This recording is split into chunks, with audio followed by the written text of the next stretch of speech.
Okay, well, I think we will go ahead and get started. Welcome, everyone, to session 3 of the Engineering Ideas Institute, put on by the Engineering Change Lab USA. Welcome back to those who took part in last week's sessions. And we have a number of participants who are joining us specifically for this session on diversity, inclusion, and equity. So welcome to all of you as well. And with that, I'm going to turn it over to Kyle Davey, who will facilitate our work today. Kyle, it's all yours. All right. All right. Well, good morning, all. For those of you that are vets and given the request last week, let's see. There we go. Although now that I think about it, you probably didn't hear it because I've got my AirPods on or earbuds on, so the mic wouldn't have picked it up. But there was a nice ring to the bell. We got it. We got it. Oh, you got it. Okay. All well, right. Listen, good morning, all. It's, great to be back with you for the third day of this deep dive that we're taking. I'm going to pull up my screen just for a moment, take a little bit of a look at the workbook that we'll be using. Okay, so, the primary focus today on module 3 of the Ideas Institute is on diversity, inclusion, and equity. Our objectives for this, just as, background, I probably mentioned this last week just real briefly. When we were in Kansas City with the summit number 5, Beth Cady from the National Academy of Engineering came and presented to us a major study that they had just completed, that she'd been a leader of, that looked at the career pathways for engineers. And it was very comprehensive in terms of different aspects of that total career pathways from K through practice. And, what could they learn about that? Well, one of the findings in that study that was particularly important to us in our conversation was the NAE data that showed that for all intents and purposes, the engineering system was stuck with regard to diversity.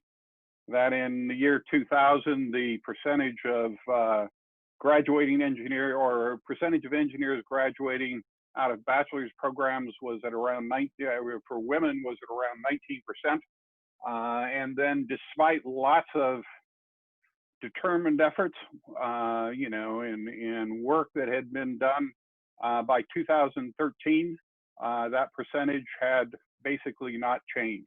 It was still stuck at 19%.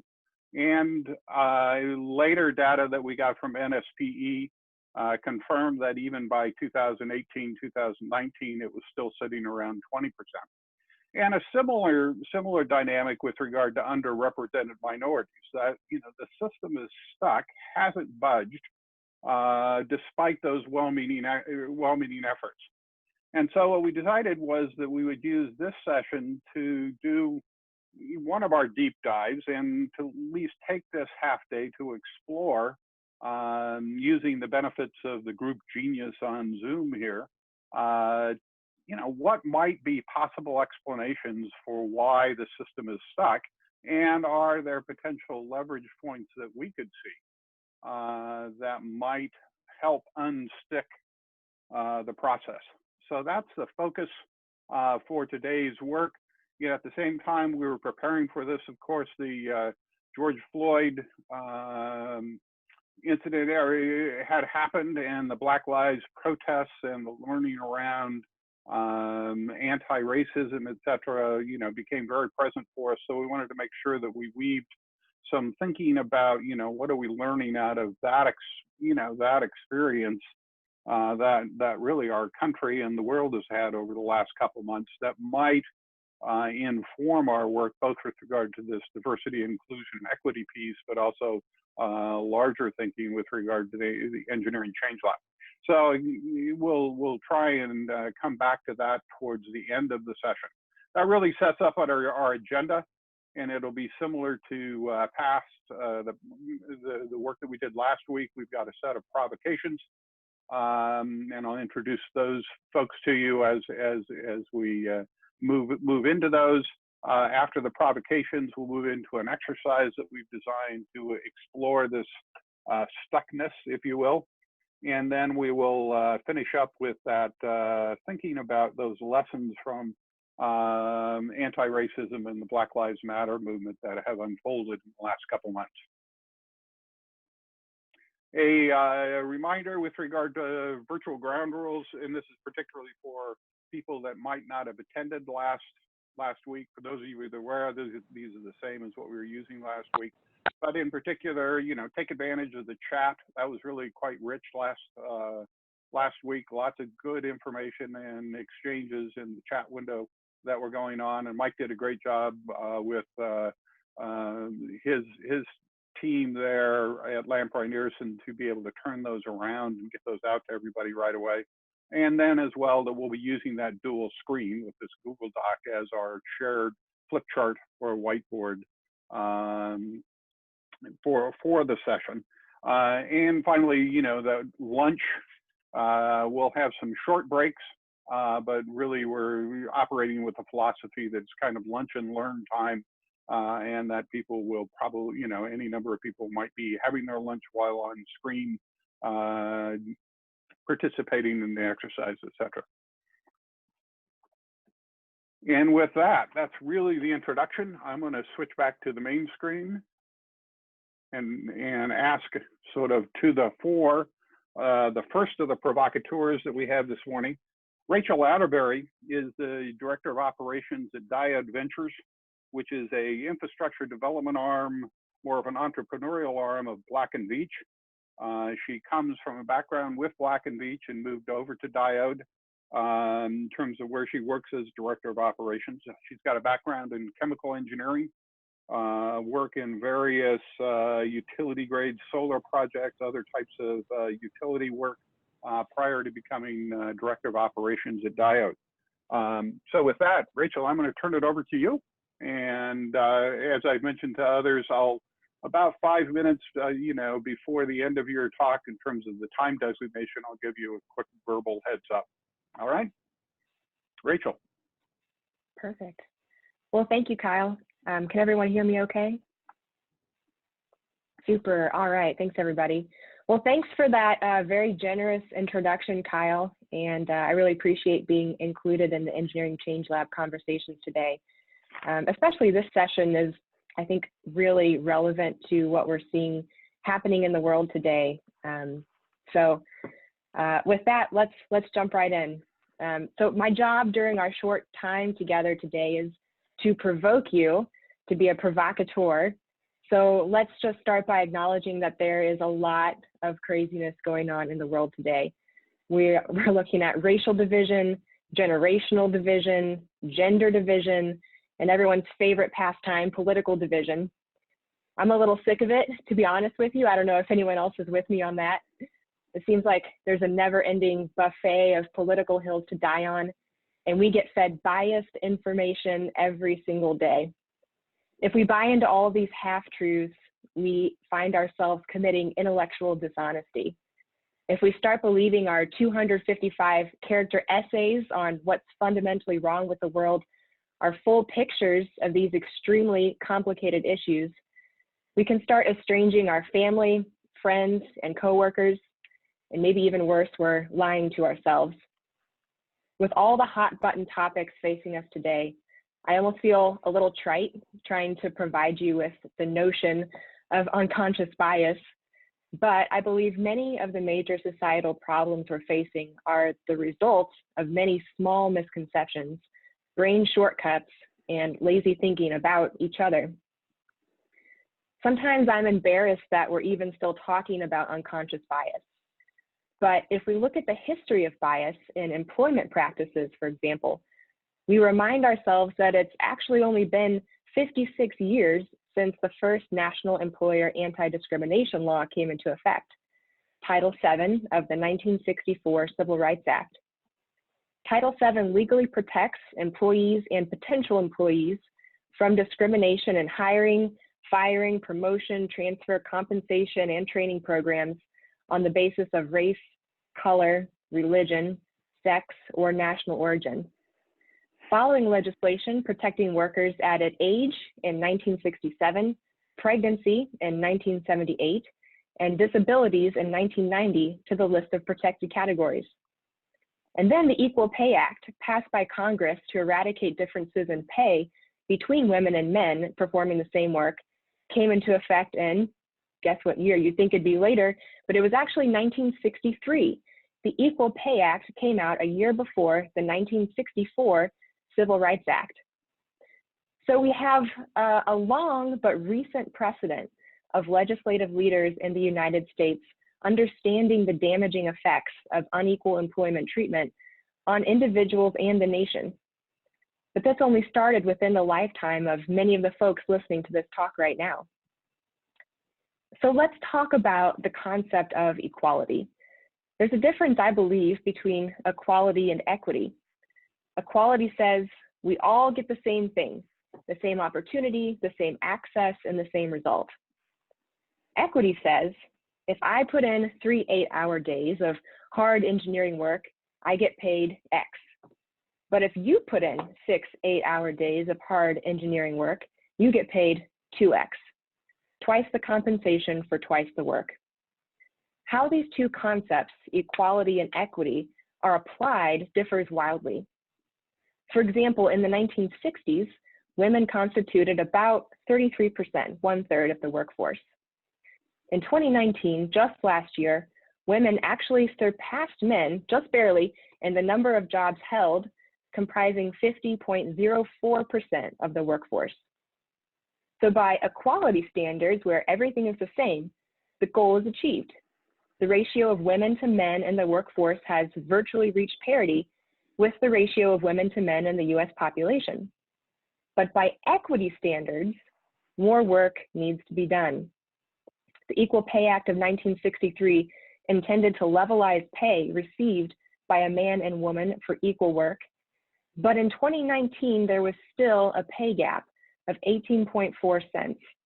This means for every dollar a man earns, a woman performing equal work in an equal position still earns 81.6 cents, an inequitable result for equal inputs. The Equal Pay Act was a bold statement that women and men should receive equal pay for equal work, but there was an even more disturbing inequality present in our nation that was not addressed by this act.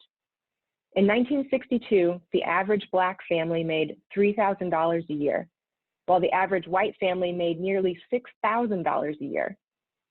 The ratio of Black families' income to white families' income was dropping from 57% in 1952 to 52% in 1962. That's a 5% drop over 10 years. It would be easy to blame the discrepancy on education differences, but at this time, the average income of a Black high school graduate was less than the average income of a white elementary school graduate. The Civil Rights Act of 1964 codified civic leaders' belief that all qualified candidates should receive equal opportunity for employment, regardless of race, color, religion, sex, or national origin. However, companies were not all so quick to follow suit. DuPont, for example, who historically had not been a leader in employment racial integration, had a change of heart after the 1968 race riots in Wilmington, Delaware, following the assassination of Dr. Martin Luther King Jr. DuPont began investing in its Wilmington community, contributing funds to create local jobs, provide training, education, housing, and community planning. When a DuPont employee challenged its president, C.B. McCoy, about the company's new focus on social problems instead of profits, McCoy profoundly responded, "I look upon the company's profits as a yardstick of business success, as I am sure you do. However, we must acknowledge that profit-making is not the whole of the story. A company such as ours exists by public permission, and unless companies such as DuPont are seen by the public as reasonable, responsible organizations, they will be faced with an ever-increasing battery of codes and regulations. Thus," he says, "I believe that in the long range, the companies which identify themselves with the economic needs and aspirations of the public will be the ones that are most successful in making profits. McCoy's point in 1968 is still relevant to us today. Why care about unconscious bias? We could probably come up with a lot of reasons, mainly one being that it's the right thing to do. But if we're looking for more reasons, the capitalist reason is because the way a company treats people impacts its profits. Now, I have to tell you, I've worked in 4 different industries since college: manufacturing, engineering, technology, and now infrastructure development. In the manufacturing plant where I interned, I was told the workers assembled each morning to watch me walk in.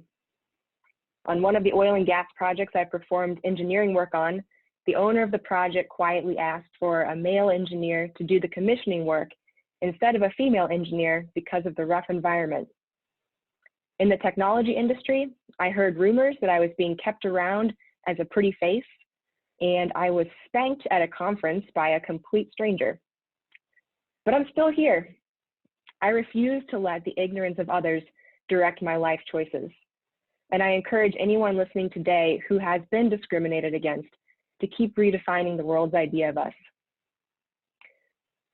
What happens in the first 18 years of a person's life is formational and very difficult to break off later in life. Do you know that one of the biggest challenges facing corporations today in their pursuit of diversity and inclusion is the lack of qualified candidates representing minorities? Boardrooms are trying to meet the pressure to fill their seats with female and minority participants, but it is hard to get people from entry level to the C-suite. The 2017 Women in the Workplace report showed that while men and women entering the workforce were hired in fairly equal numbers, the C-suite was made of 79% men and 21% women. This observation is nothing new. But in the latest 2019 Women in the Workplace report, an important missing link came to light. It was called the broken rung in the study. The study identified the biggest obstacle women today face on the path to senior leadership is the very first step up to manager. For every 100 entry-level men promoted and hired to a managerial position, only 72 entry-level women were promoted and hired. Repairing this broken rung could add 1 million more women to management in corporate America in the next 5 years, according to the study.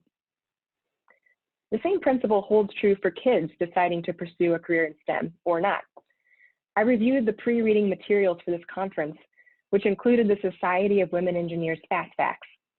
Some of you may have taken a look at this too, and if you did, you would have seen that according to the Fast Facts, in the past 10 years, the percentage of male freshmen intentions to major in engineering, math, statistics, or computer science increased by 54% over the past 10 years. That is awesome. I was so happy to see that. The percentage of female freshmen intentions to major in these same fields increased by 157%. What this tells me is that it's not a lack of interest or ability that's been keeping women or minorities from entering STEM fields. The limiting factor is much more likely to be related to the influence of parents and mentors, the visibility of STEM role models, and the connection students feel with STEM. As a personal example, my husband and I both decided to pursue engineering careers. And yes, we are very nerdy. All of our life decisions are made using spreadsheets, which is why we don't have any kids yet. But so we actually met at engineering school. And he went into engineering because his parents encouraged him to, and because he was praised for his abilities in math and science. I went into engineering because my dad was an engineer, because I admired my high school chemistry and math teachers, one was female and one was male, and because I wanted to use engineering to improve the world's quality of life. We often pursue occupations where we feel the most valued. This may contribute to the reason why women leave the workforce, not just in STEM fields, but in many professional fields when they become mothers. It could also be the reason why many men stay in the workforce when they become fathers.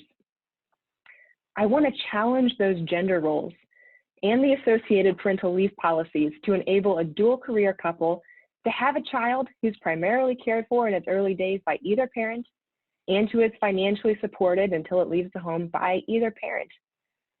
The idea that a man's highest and best use is bringing home the bacon devalues men and deprioritizes their importance as fathers, husbands, grandfathers, brothers, uncles, and friends. And the men who are seasoned professionals in the STEM fields today have an opportunity to inspire their children, grandchildren, neighbors, kids about how meaningful it is to work in science, technology, engineering, and math. Some studies show that women historically have not been interested in a career in STEM because they don't see the connection between the occupation and the meaningfulness.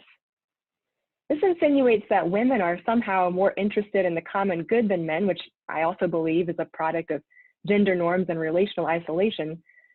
But today's young people choose careers based on their meaningfulness and the purpose they feel when they do those jobs. This is true for both females and males entering the workforce today. And if we as an industry can't connect what we do to why it matters, we will be in a tough place to inspire the next generation's interest in STEM careers. Unconscious bias is a little bit like a bit of yeast in a batch of dough.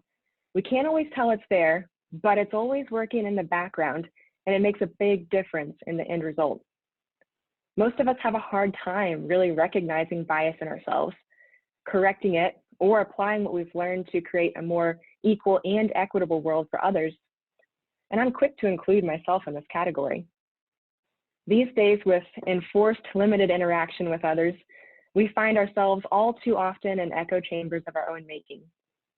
I've noticed a marked difference in my own openness to listen to alternate viewpoints since quarantine began, and I believe it's due in part to the bunkers of sameness that we've been confined to these past several months. Some of the very best ways to combat unconscious bias, like international travel, hobby groups, cultural festivals, and faith-based gatherings, have been shut down. The fight against unconscious bias requires more intentionality than ever before in a time when we're being conditioned on how to think about divisive issue after divisive issue. So, what can we do? Unconscious bias only exists when it's unconscious. I encourage you to ask yourself some hard questions about the way you think about and how you treat others. Maybe even be brave enough to ask someone else their opinion of how you're treating others.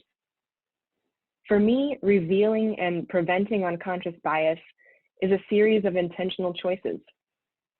Instead of taking a side, picking labels that I think define my personal brand, repeating the same old sound bites to associate myself with a group, or choosing to place blame on others for the way the world is, I'm trying to choose the radical middle.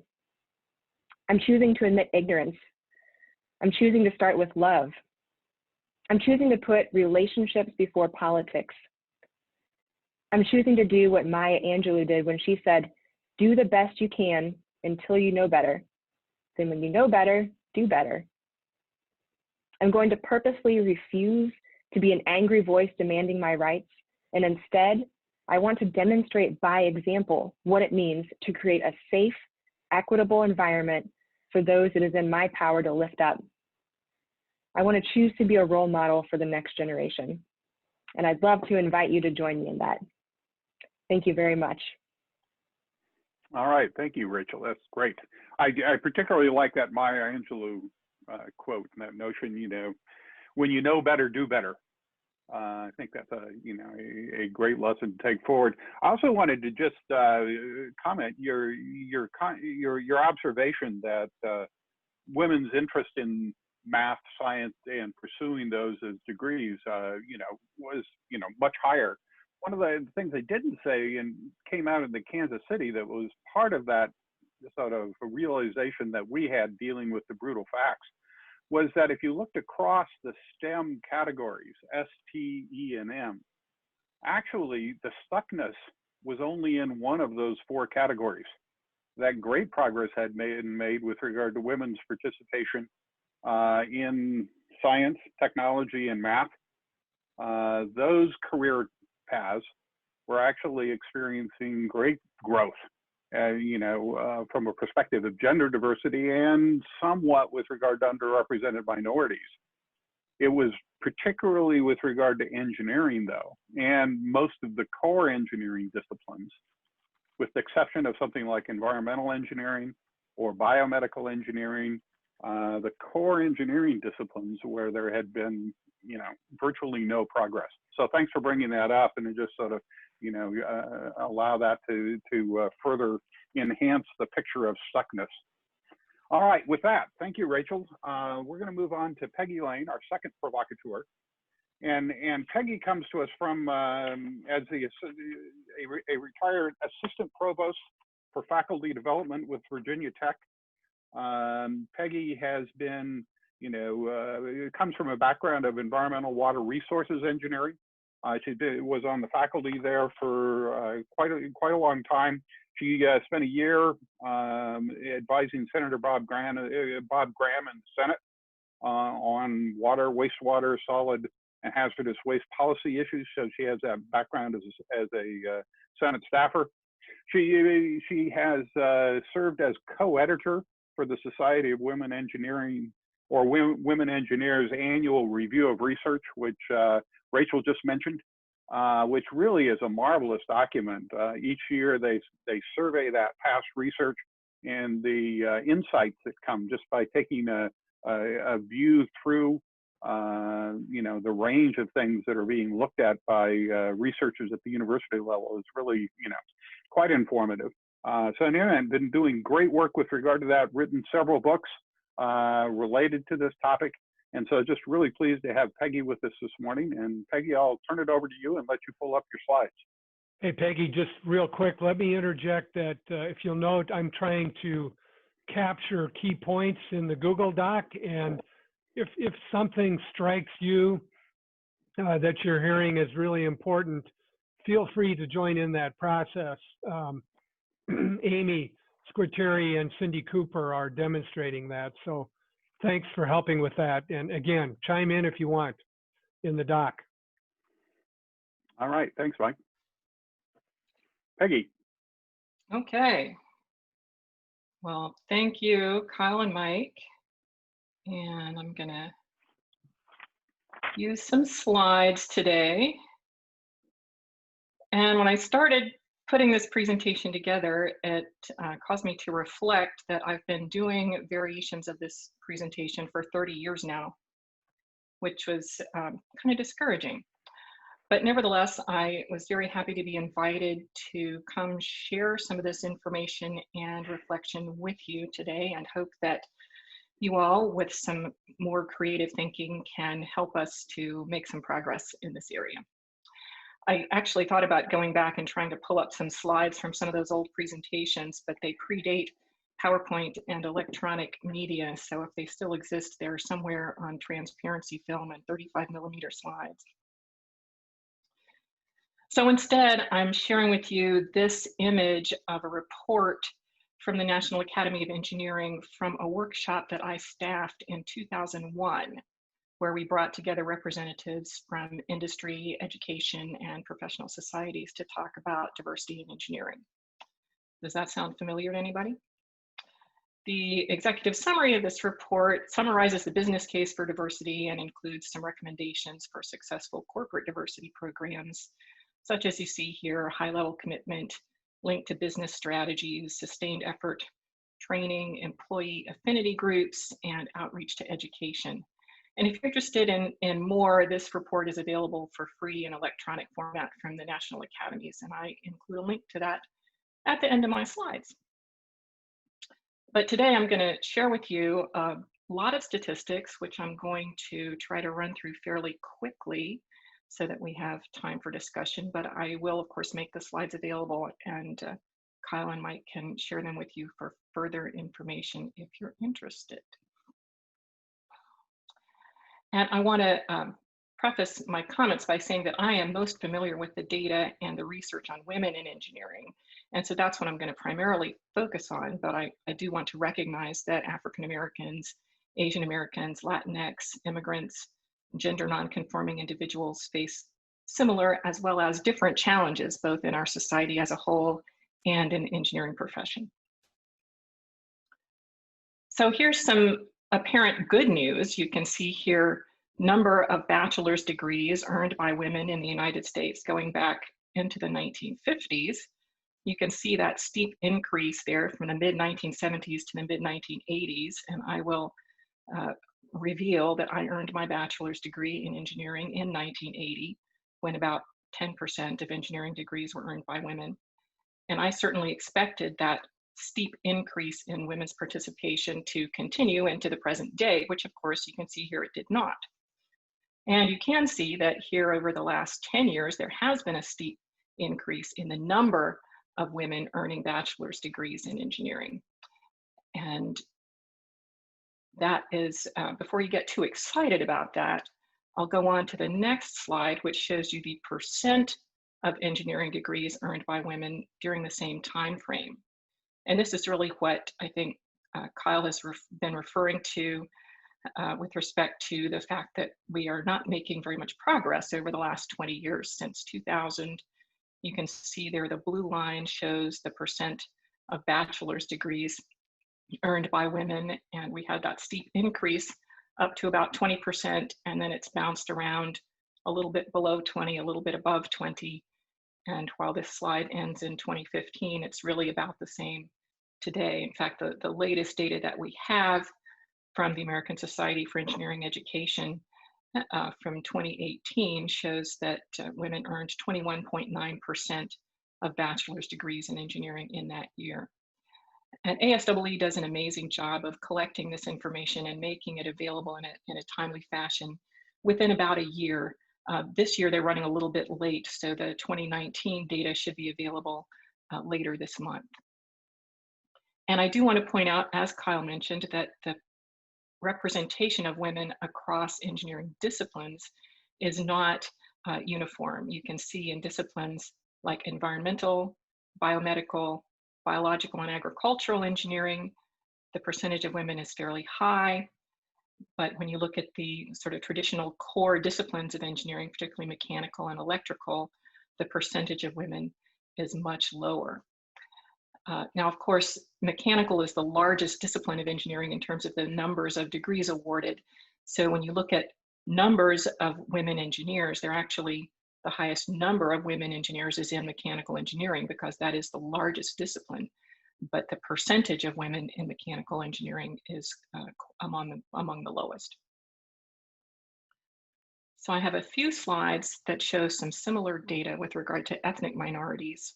This is an old data set, but it was the one that included the most historical data so that you can see the increased participation of Asian Americans in engineering, as well as Hispanics. And the green line shows that African Americans, where we see some increase and then leveling off and slight decline.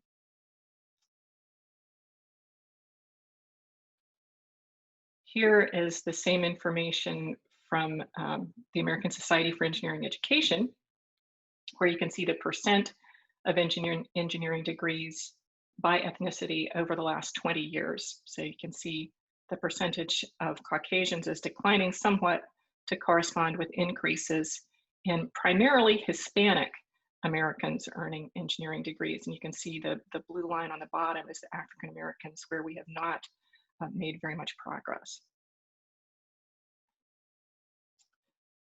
I have a couple of slides from the National Science Foundation's National Center for Science and Engineering Statistics.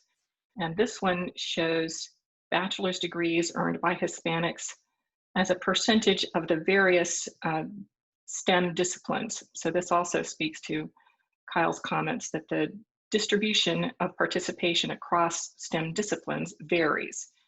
Here for Hispanics, engineering is a pale purple line that's kind of obscured in the middle of this range of disciplines, but you can see that the largest amount of progress has been made in the social sciences, such as psychology and biological sciences, with somewhat less progress being made in math, engineering, and computer science.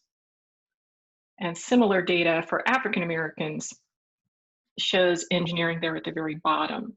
So over the last, since 1996, African Americans have made progress again in psychology and biological sciences and social sciences, but not so much in engineering, computer science, and the physical sciences. Looking at the workforce, this slide from a great report from the American Association for University Women shows, again, participation across the different STEM disciplines varies widely. So the top line shows biological sciences, where women have made a lot of progress over the last 50 years. The purple line is chemists and material sciences. The green line shows computer and mathematical occupations, where actually there's been a decrease in women's participation since 1990. And of course, engineering, again, is at the very bottom, where progress has happened, but it has been slow, and over the last 20 years, it has really stalled out.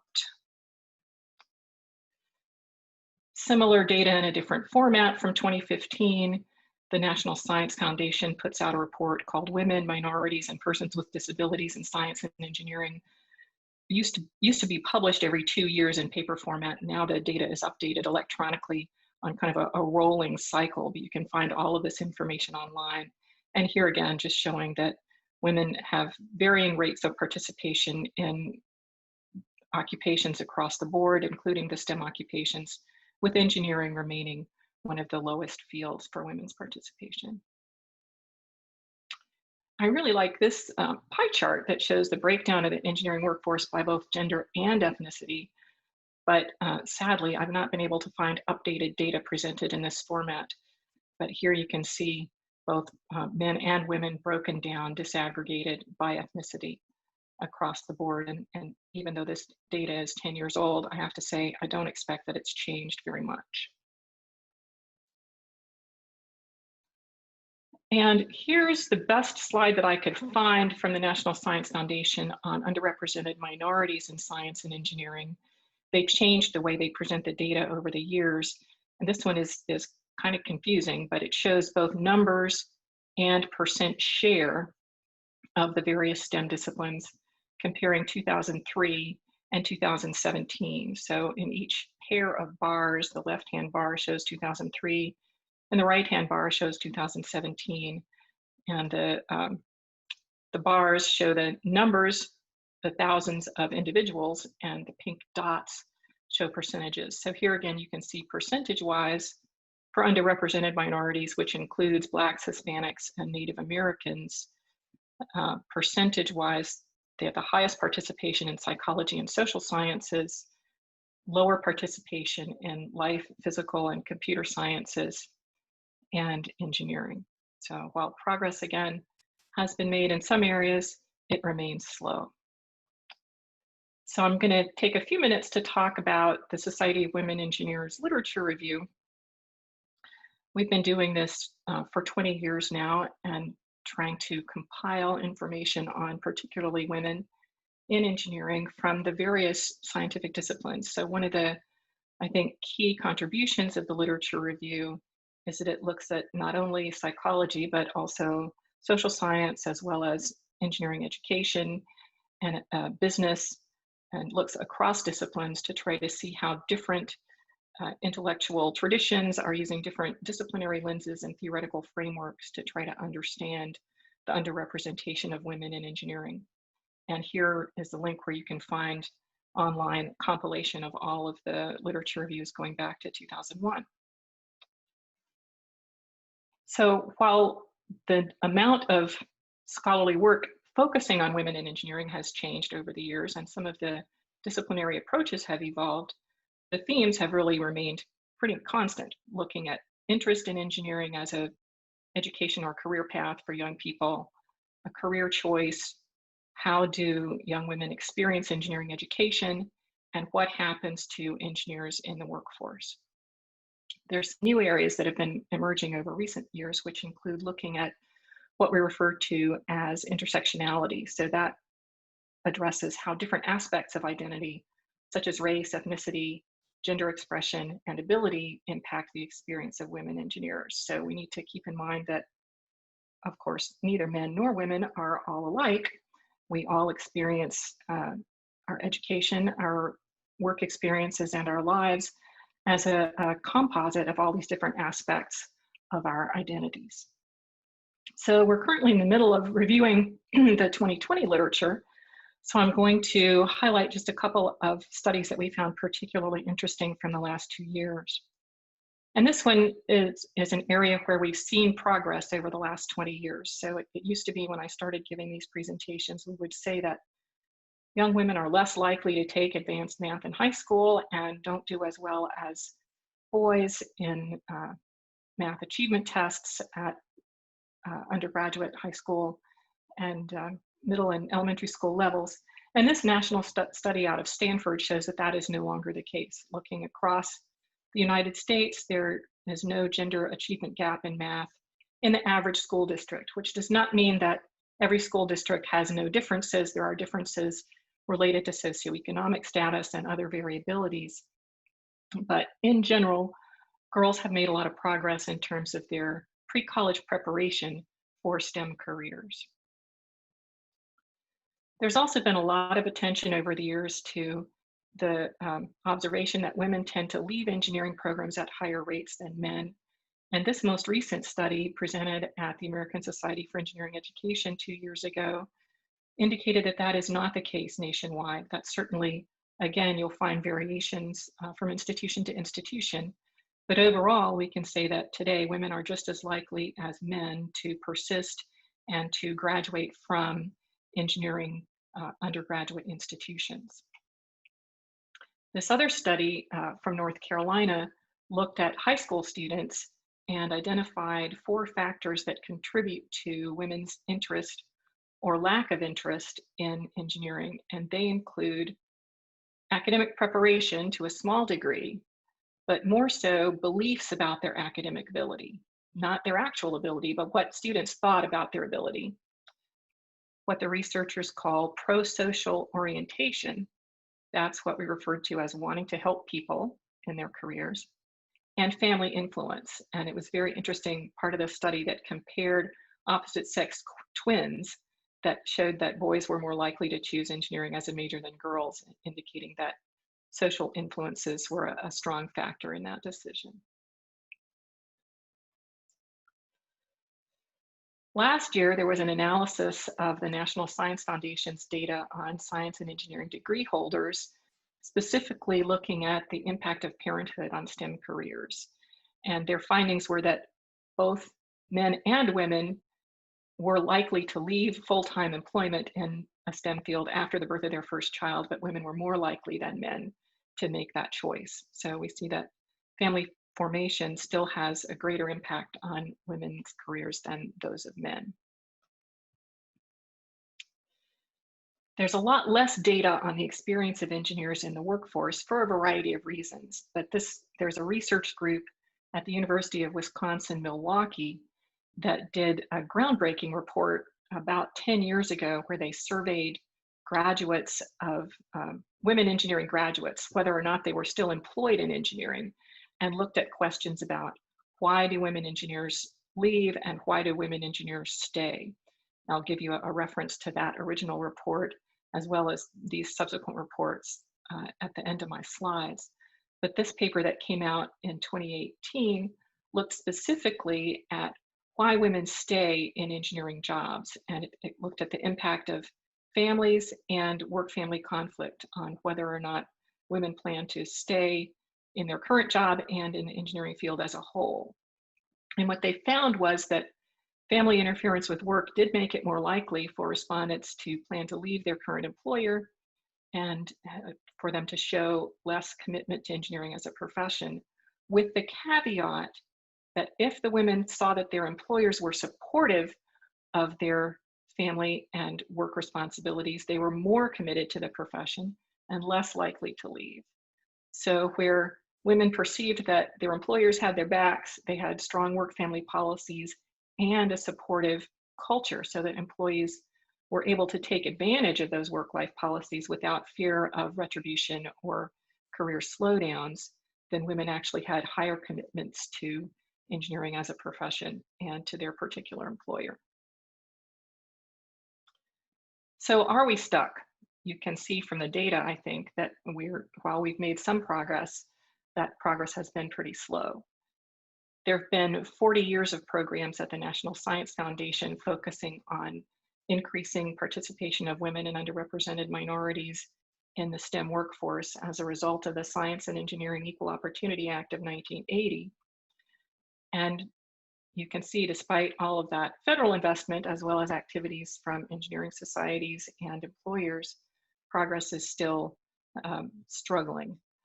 The National Science Foundation did a retrospective analysis 20 years ago of the impact of their programs to support women in science and engineering, and decided to make a really fairly radical change in the focus of those programs. And that was when they created the ADVANCE program.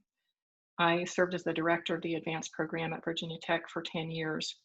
And the thing that was so radical about ADVANCE was that it focused on transforming the institutions rather than fixing the women.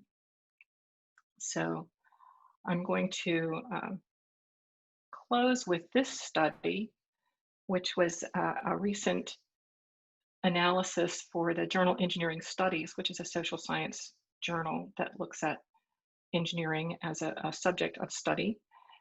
And this author makes a very strong case for looking at the culture of engineering and asking questions about why it is that while we as engineers consider ourselves to be objective and value data-based decision-making, we think that we are colorblind, class blind, and gender blind. But oh, by the way, it just so happens that engineers are still primarily middle-class, straight, white, able-bodied men. So my challenge to you, my provocation to you, is to think about what is it about the culture of engineering that makes it such a challenge for us to increase the participation of people who are different from that historic paradigm. So progress is happening, it's slow, we have lots of data. What are we going to do about it? That's what we're here to talk about today. All right, thanks, Peggy. I am curious, Peggy, on the ADVANCE program that you just talked about towards the end of your talk. You talked about transforming, you know, that it focused on transforming institutions. Do you have an example of the types of things that were being worked on there to transform those institutions? So a lot of work at institutions that received ADVANCE grants and continue to receive ADVANCE grants from the National Science Foundation has been around hiring practices. ADVANCE, of course, is focused on higher education, right? So primarily the recipients of the grants are institutions of higher education. And they focused a lot on unconscious bias in hiring and promotion. So what are the institutional structures that perpetuate the systems of power that we see? What difference does it make when we put women and people of color on hiring committees and promotion and tenure committees?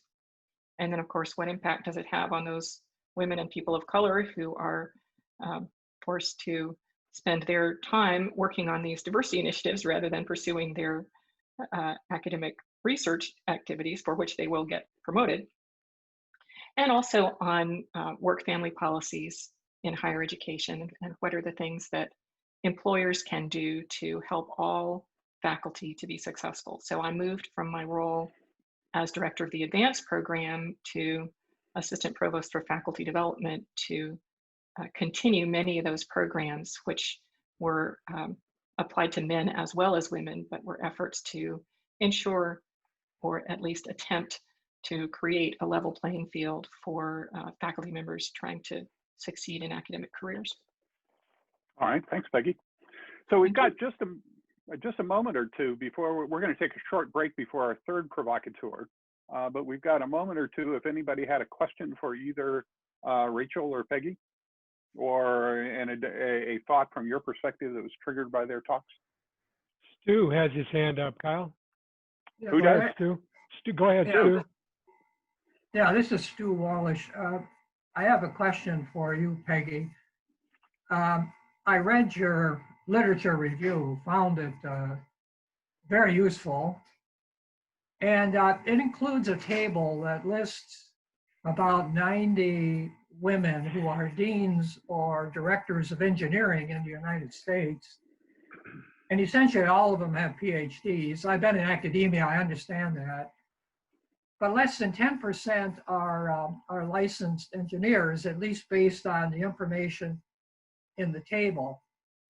And I'm wondering if that matters, maybe not so much to prospective female engineering students, but maybe to their influencers, their parents and their grandparents, who nowadays are rather sophisticated and they know a lot about professions. And they know when they go to the medical doctor, the doctor has got an advanced degree and is licensed and so on. If they pick up on this message, if they pick up on a negative message about licensure from statistics like that one about those deans, is that something that could hurt the effort to get more women into engineering? Men too, good. but women in particular. All right, You've been in academia. What do you think? That's an interesting observation, Stu. I get that information on the list of women deans from the ASEE, so it depends on what data they have in their database. But I think if we look at it more closely, we can see that it's disciplinary based. So I think a lot of the civil engineers are licensed, whereas fewer of the engineers in other disciplines, particularly biomedical, but also mechanical and electrical engineers are less likely to be registered professional engineers. So I haven't looked at that aspect of the women deans specifically, but I suspect that if we looked at that, we'd see a strong correlation with disciplinary background. I think it would. I think if someone selected civil engineering, they're probably on a licensure track. But if they selected mechanical engineering, they're probably not. They may not realize that at the time, but parents and grandparents may. Okay. Clint had his Thanks, hand Tim. up, Kyle. Yeah. Who did? Clint. Yeah, Clint Robinson. Peggy, nice to see you again. Glad you're here. Appreciated your presentation. I had a chance to chat with Rachel a little bit before today's presentation, and one of the comments, and I've kind of seen it raise up, on a map demographically, where do we see these anomalies? We see the U.S. as a whole, but regionally and or countries, are some of them doing better? I saw a question from Mark Abbott to the same extent. And to what degree are we controlled by the client or the regulator or the industry that we work in, all kind of reflecting the same diversity principles in order to advance the overall cause that we're trying to seek in engineering? I don't think I can address regional differences within the US. We look at a lot of studies that look at specific universities, but I don't think there's any systematic way that we could really compare that from a regional standpoint. We're just starting to see studies of women engineers and women in STEM more broadly from other countries. And that's very interesting to look at what are the differences within between Americans' experiences and women in Europe, as well as developing countries. And that's a huge field of study where we're just really starting to make some inroads.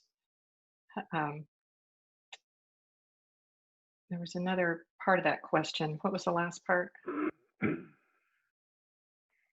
it was the part of being like your client. Like if we're responding to a client or if we're responding to a regulator, are all of the industries that support engineering all kind of doing the same thing, or are some more parochial than others? I think what we see is on the recruiting side for women and people of color in engineering, they're highly sought after as entry-level employees. And I can speak to that from my experience in the Society of Women Engineers and my observation of other diversity-focused engineering societies. A lot of their financial support comes from corporations that seek to hire their student members. So I think there are certainly a lot of engineering employers who are focusing on this. My concern is what happens to the women and the people of color once they get into the workplace. That's where I feel we really need to focus on trying to look at how those people can succeed and make it up to those C-suite levels that Rachel talked about. That's where I think we really need to put a lot of emphasis. Thank you, Peggy.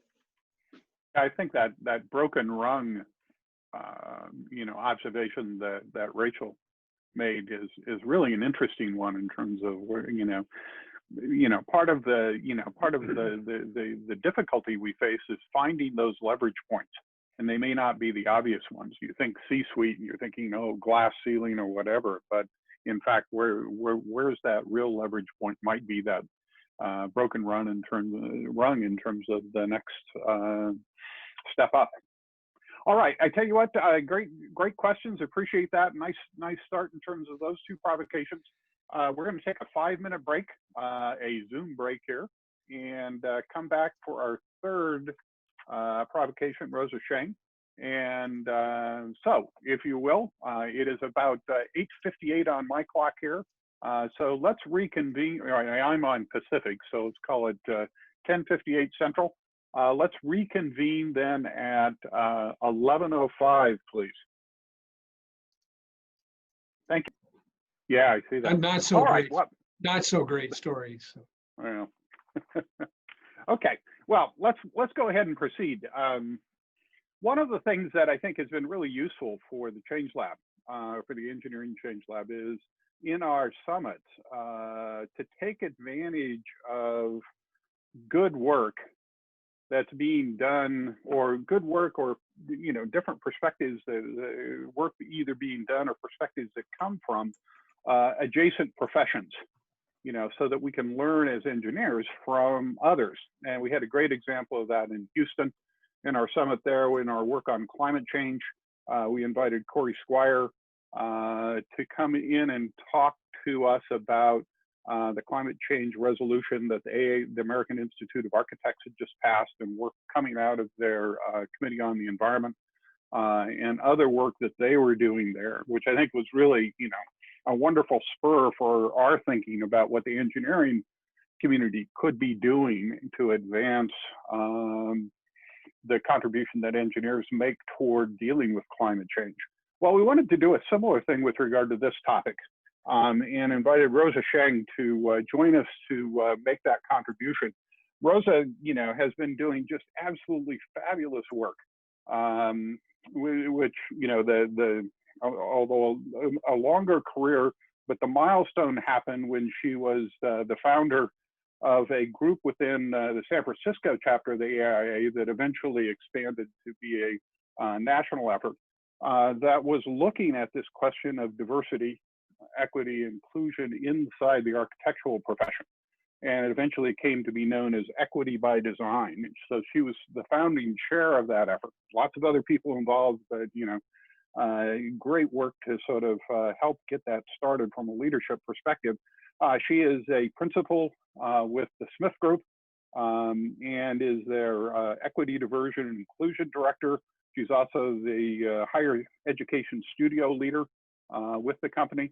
So we invited her to have that sort of view from that adjacent profession, but also recognize that she brings a perspective about engineers as well, since Smith Group is a architectural engineering firm.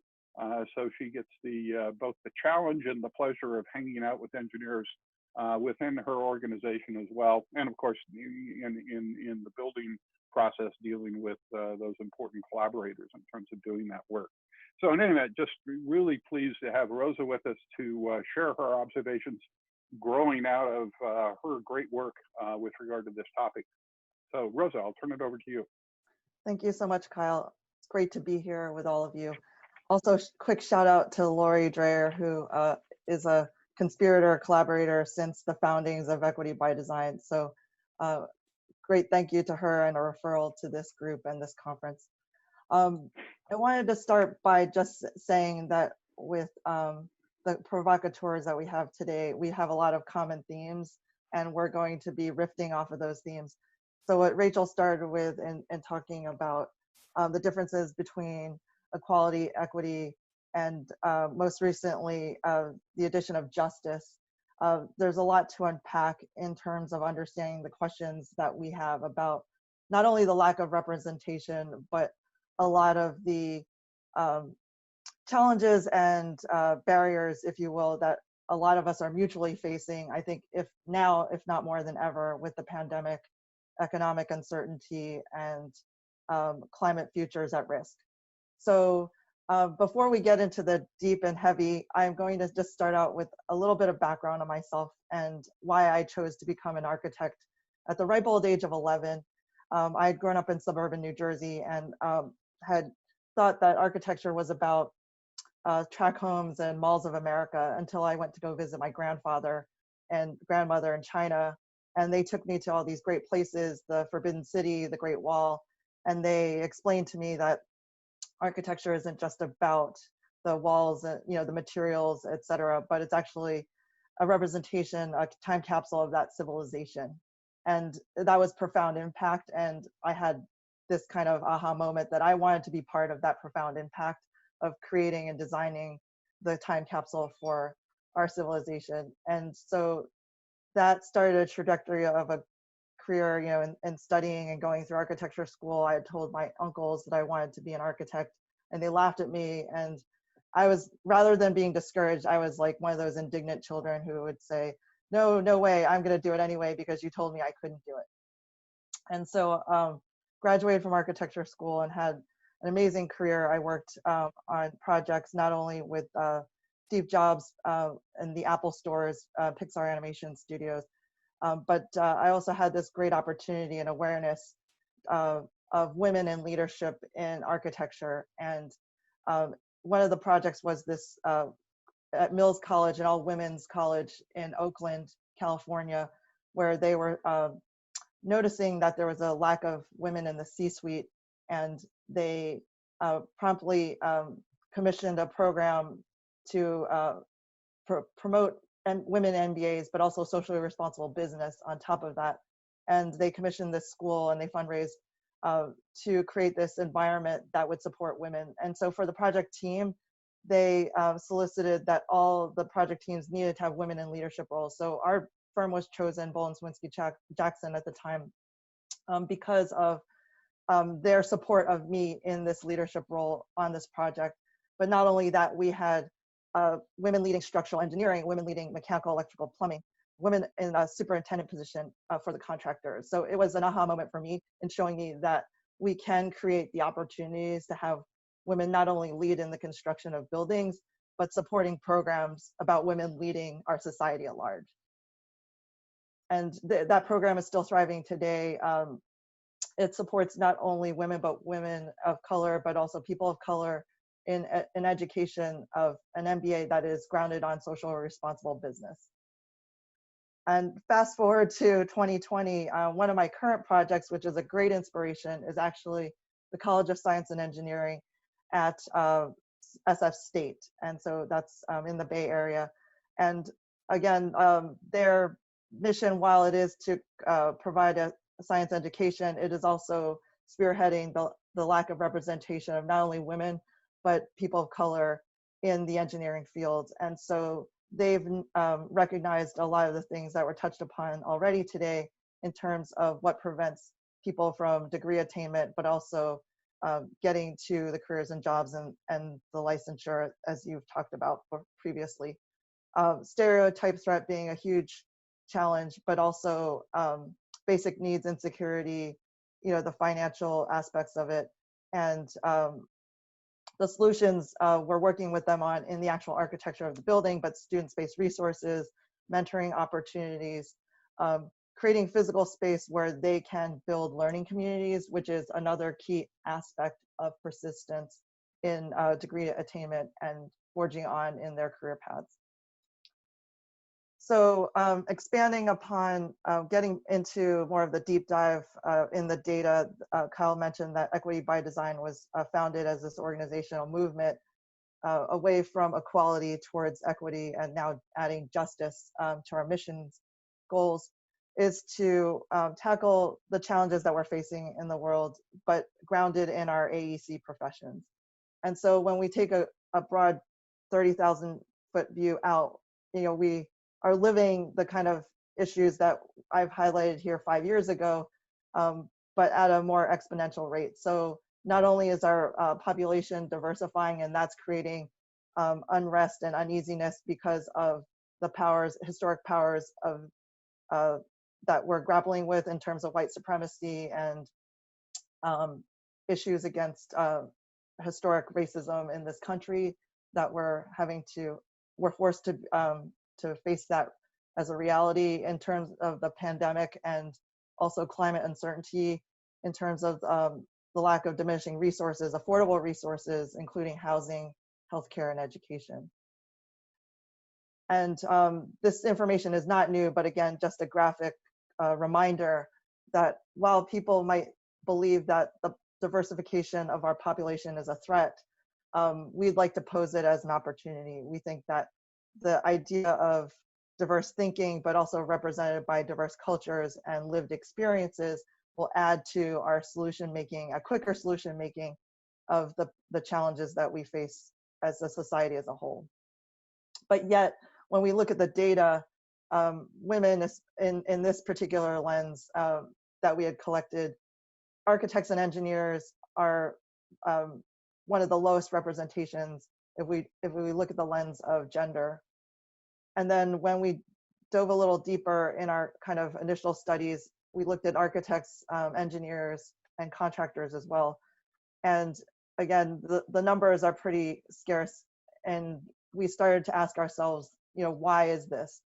And when we looked at architecture specifically, we looked even deeper in the lens of the progression from when you graduate through when you become an owner or a leadership position in a firm. And there was a huge attrition, not only where graduation started out almost 50-50, but there was what we termed as pinch points throughout one's progression through their career. And so at that point, there was actually no deeper dive data into the profession. And we, as architect and design professionals, said, oh, we're going to do a data study. And yet we had never done any research studies before. And we had felt like we had bitten off a piece of the whale. There's this poem by Shel Silverstein that talks about this little girl who claims she's going to eat this giant whale. Nobody believes her. And this is a symbolic representation of inequity and injustice in our society at large. We said, to hell with it, we're going to eat this whale, but we're not going to do it alone. We're going to gather and create this movement of people eating the proverbial whale, if you will, the same whale. We're going to tackle it together, bite by bite, and we're going to get champions to come to the table. And so we started in our humble survey in 2014. This graphic represents the initial thinking or strategy behind the framework of that study. Again, with this concept of pinch points, what are the hurdles or barriers that one can experience through their career progression that would cause them to not only leave their current job, but potentially leave the profession as a whole. That humble study garnered about 2,000 national respondents. And then we progressed into 2016. So we had the second survey, which tripled in size. We had about 8,640 respondents for that one. And that study became more complex because it wasn't this linear approach, but there were actually this intersection or complexity of issues that could happen at multiple points during your career, which we dubbed career dynamics.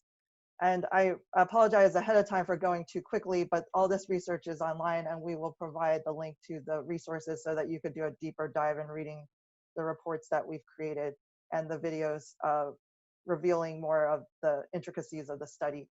But with career dynamics, beyond just the traditional pinch points of the time it takes to get to licensure, the paying your dues where your career is lacking meaning, you're doing bathroom details or menial work, but all the way into later career challenges where there's caregiving issues, there's issues with work-life integration, there's the bias issues, which were previously deemed the glass ceiling, but we're realizing that there's systemic issues, right, beyond just bias behaviors, that they're baked into the rules and policies of how we promote people within our professions, and licensure being a great example of that. But beyond that, pay equity and issues of the meaningful work itself. So fast forward, we went to 2018. we had yet another complex layer of expanding the survey beyond gender focus, but race and ethnicity as well. So that intersectionality that we talked about previously, we highlighted that in our study. And as you could see through the complex journey of the architect based on the person's lived experience from race, ethnicity, and gender, we track their progress through the career hurdles, if you will, to their ultimate career status when we took the survey and the respondents. As you could see, it's quite complex in that intersectionality, if you will, and the hurdles.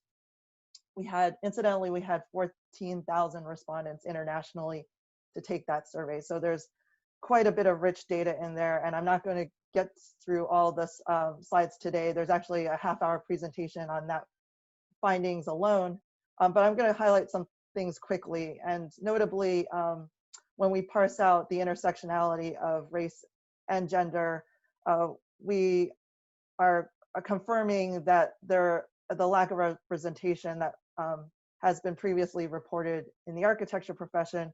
We also know that to be true from the engineering professions as well.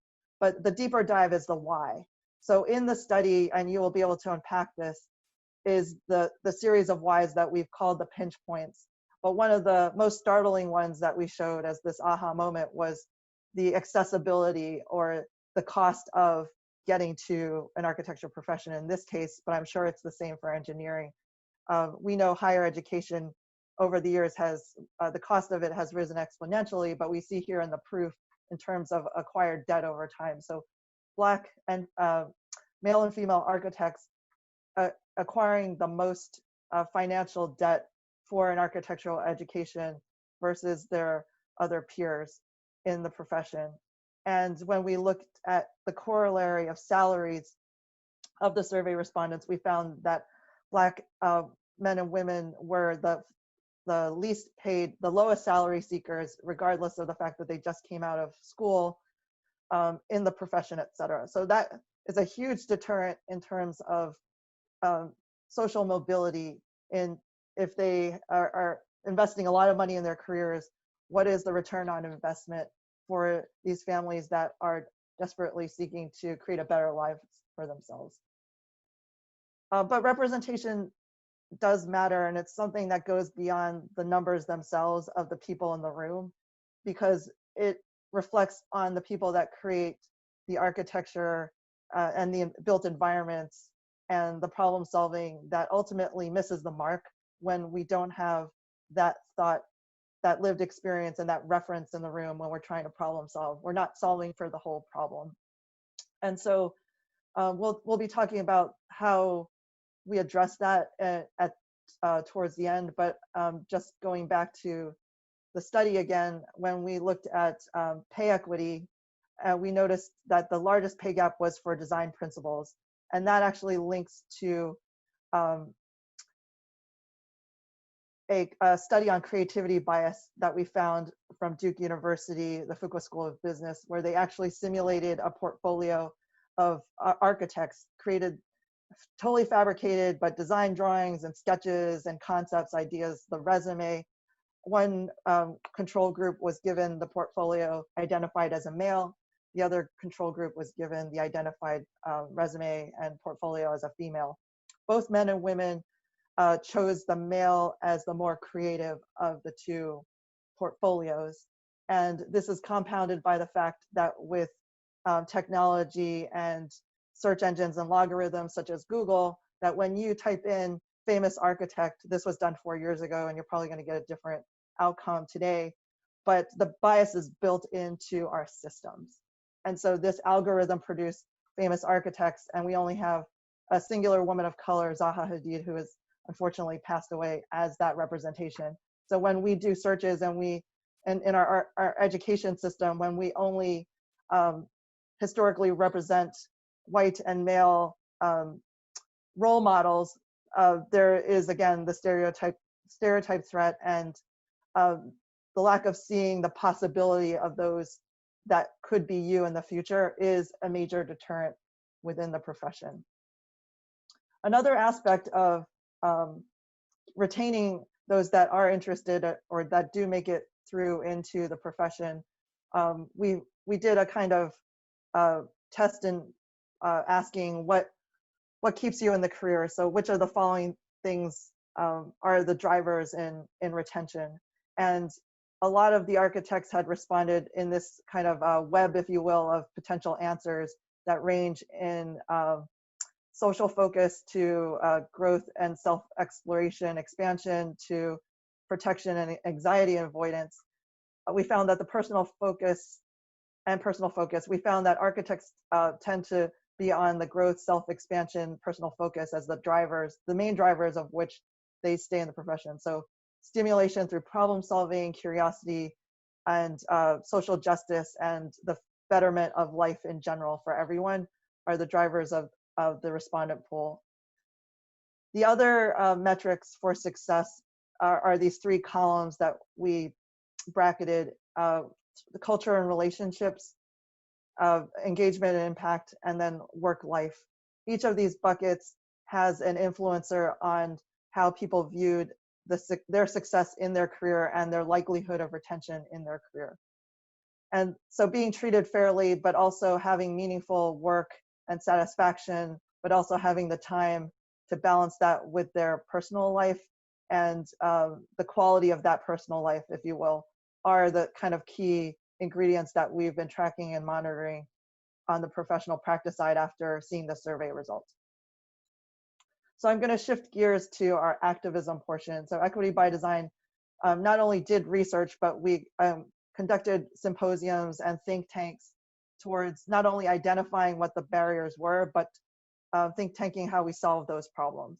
So over multiple years, we had symposium and workshops, hackathons, which are based on a Silicon Valley model of this rapid ideation and design thinking in order to uncover the solutions, the yes and approach of using creativity to solve these barriers and challenges. And there are some really great ideas that came out of those think tanks. Rating, this one by example, rating like a kind of an information, nutrition, health label that targeted all those metrics that would produce a meaningful and successful career outcome, whether it was pay equity, whether it was work-life integration and supporting PTO and work-life balance, the health benefits, etc. So this winning team came up with the fact that every firm would need to have a kind of ingredients label, if you will, and we're seeing the emergence of that with the system of International Living Futures coming up with the just label, right? How do we are we transparent in how just and equitable our firms are in those potential talent staff members that we're trying to recruit and retain, so that they can see what they're getting into with that alignment before they take a job. And that increases the likelihood of them staying. On the policy side, with the National Organization of AIA, we were part of a committee or commission, if you will, that adopted the ethics and principles of justice, equity, diversity, inclusion within the architecture profession. And that was kicked up a notch this year in response to Black Lives Matter and George Floyd's unfortunate murder. And so part of that was creating a resource for all architecture firms, both small and large practices, that were a place for people to start if they knew nothing about the subject matter, if they didn't know where to begin. Equitable practice, the guides to equitable practice were created. There's 12 chapters. It's actually available as a free resource to anyone. So I think there's a lot of parallels to engineering. That would be great if you wanted to tap into that and share that around. But a lot of it deals with workplace practices that are common. One chapter is about licensure, but most of the work-life issues and HR policies are transferable. Just looking at time here, we're going to shift gears for the end. So intersectionality is something that I think is very relevant to the solution making. We can't think just about gender. We can't just think about race and ethnicity. We have to add in social class background, lived experience, LGBTQIAs. So all these definitions of who we are as an individual versus the monolith will be the kind of reveal and the continuum of how we get to building not only the representation, but a better quality of life for everyone. So I think everybody knows about IQ, and lately emotional intelligence has been talked about, but ICQ, intercultural intelligence, is a part of this evolution of thinking of how we measure one's ability to discern and engage in these conversations. And again, it's a continuum. So the desire to learn more about intercultural intelligence, Milton Bennett created this continuum. Again, we'll have this this deck as a resource for you, but it talks about the fact that you're not at a polarity, you're not at a binary where you're good or you're bad. It's all about knowledge and building our understanding of these concepts to be able to apply them to our professional and personal lives.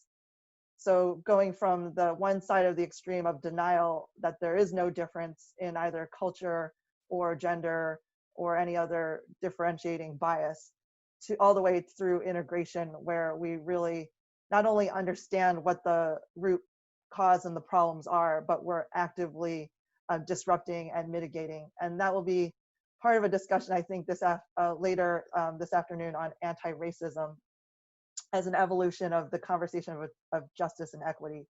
And so this is a resource that I found recently in attending an anti-racist panel discussion in architectural history, but this, I think, is transferable to not only architecture, but a lot of different organizations. And they give examples of the continuum between being an exclusionary organization, passive, symbolic change organization, identity organization, to creating structural change and being in a fully inclusive anti-racist organization.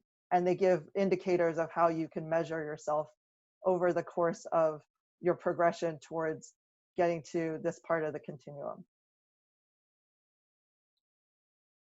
And so in kind of supporting this concept of intersectionality and the identities of and lived experiences, we've embarked on various workshops that allow people to stretch their brains and being comfortable in the intersectional mindset, and that breaking those barriers and silos, if you will, of the monolith of who we are, and telling the stories, the lived experiences of various individuals who represent the richness of the diversity that we would like to see within each of our professions.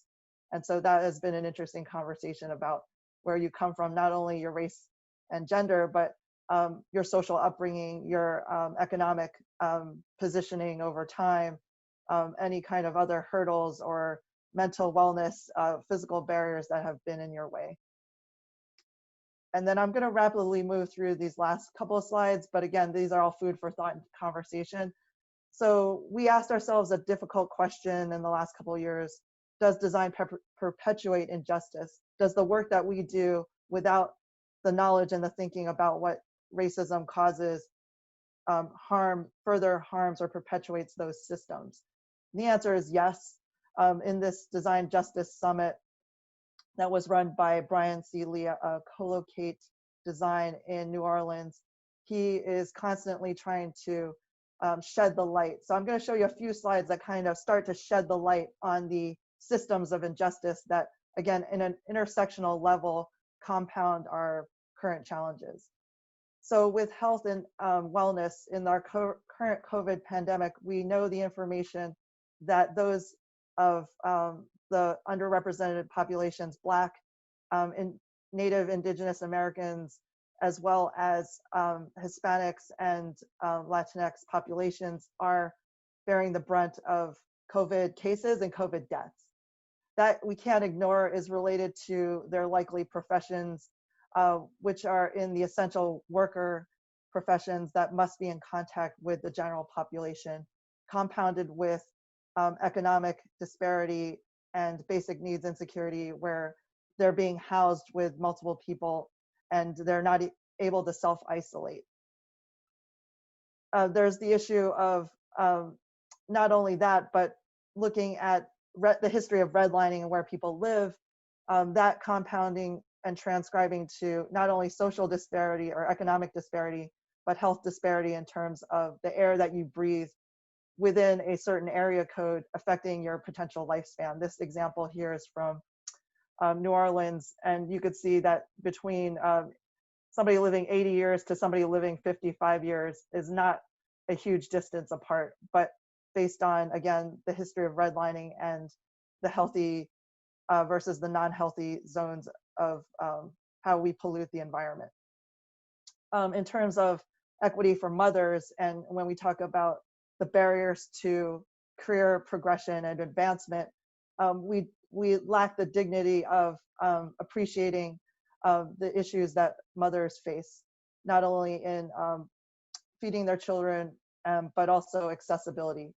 And then issues of just pure dignity of being able to use the restroom. We see an example of this in the LGBTQ community, where they can't, because of the binary that's created by systems of people not recognizing the full gender spectrum, they're either being beaten up or arrested because they're trying to use a restroom binary where they're not identified, rather than the universal restroom or alternative restroom models.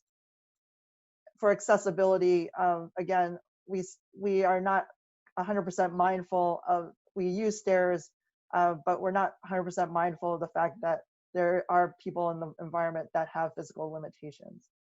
So again, this is just a broad range, but as we start to unpack, you could probably find 100 more of these systemic barriers that are baked in, again, by the ignorance or lack of the representation of the lived experience in our design community and engineering communities.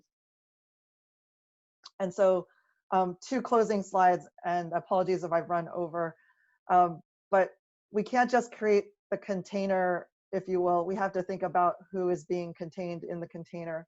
And so this is a juxtaposition of the Seattle City Hall, which again has this beautiful photograph promoting the architecture of the space with very few people in it, and yet not being envisioned as a place of actual protest against the systems that are oppressing the very people of which the building is supposed to be serving, right? So there's this kind of irony there.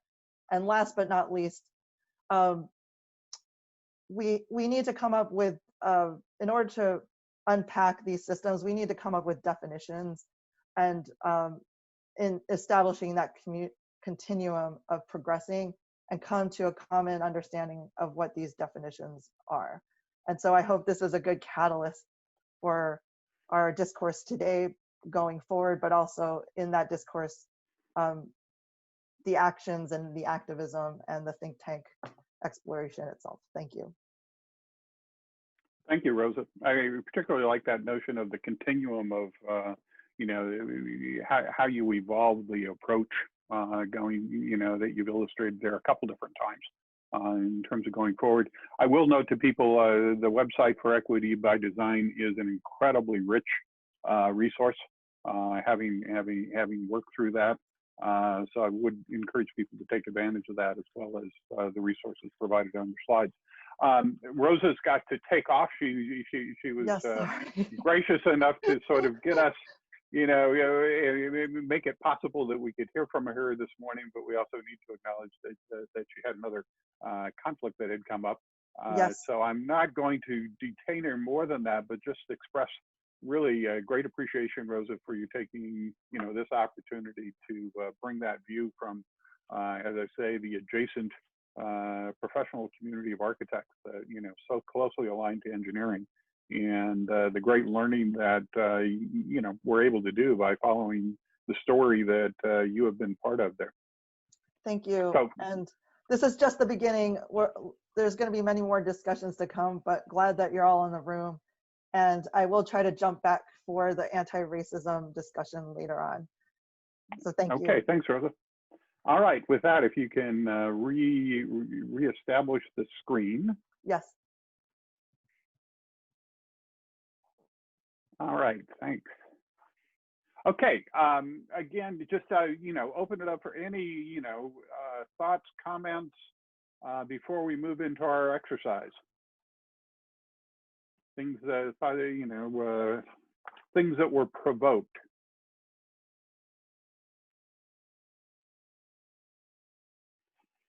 You probably missed it. That there was some, if you were following the chat, there was sort of a commentary on acronyms and the way we stumbled into diversity, inclusion, and equity as DIE didn't sound very good. And there was some suggestions about alternatives.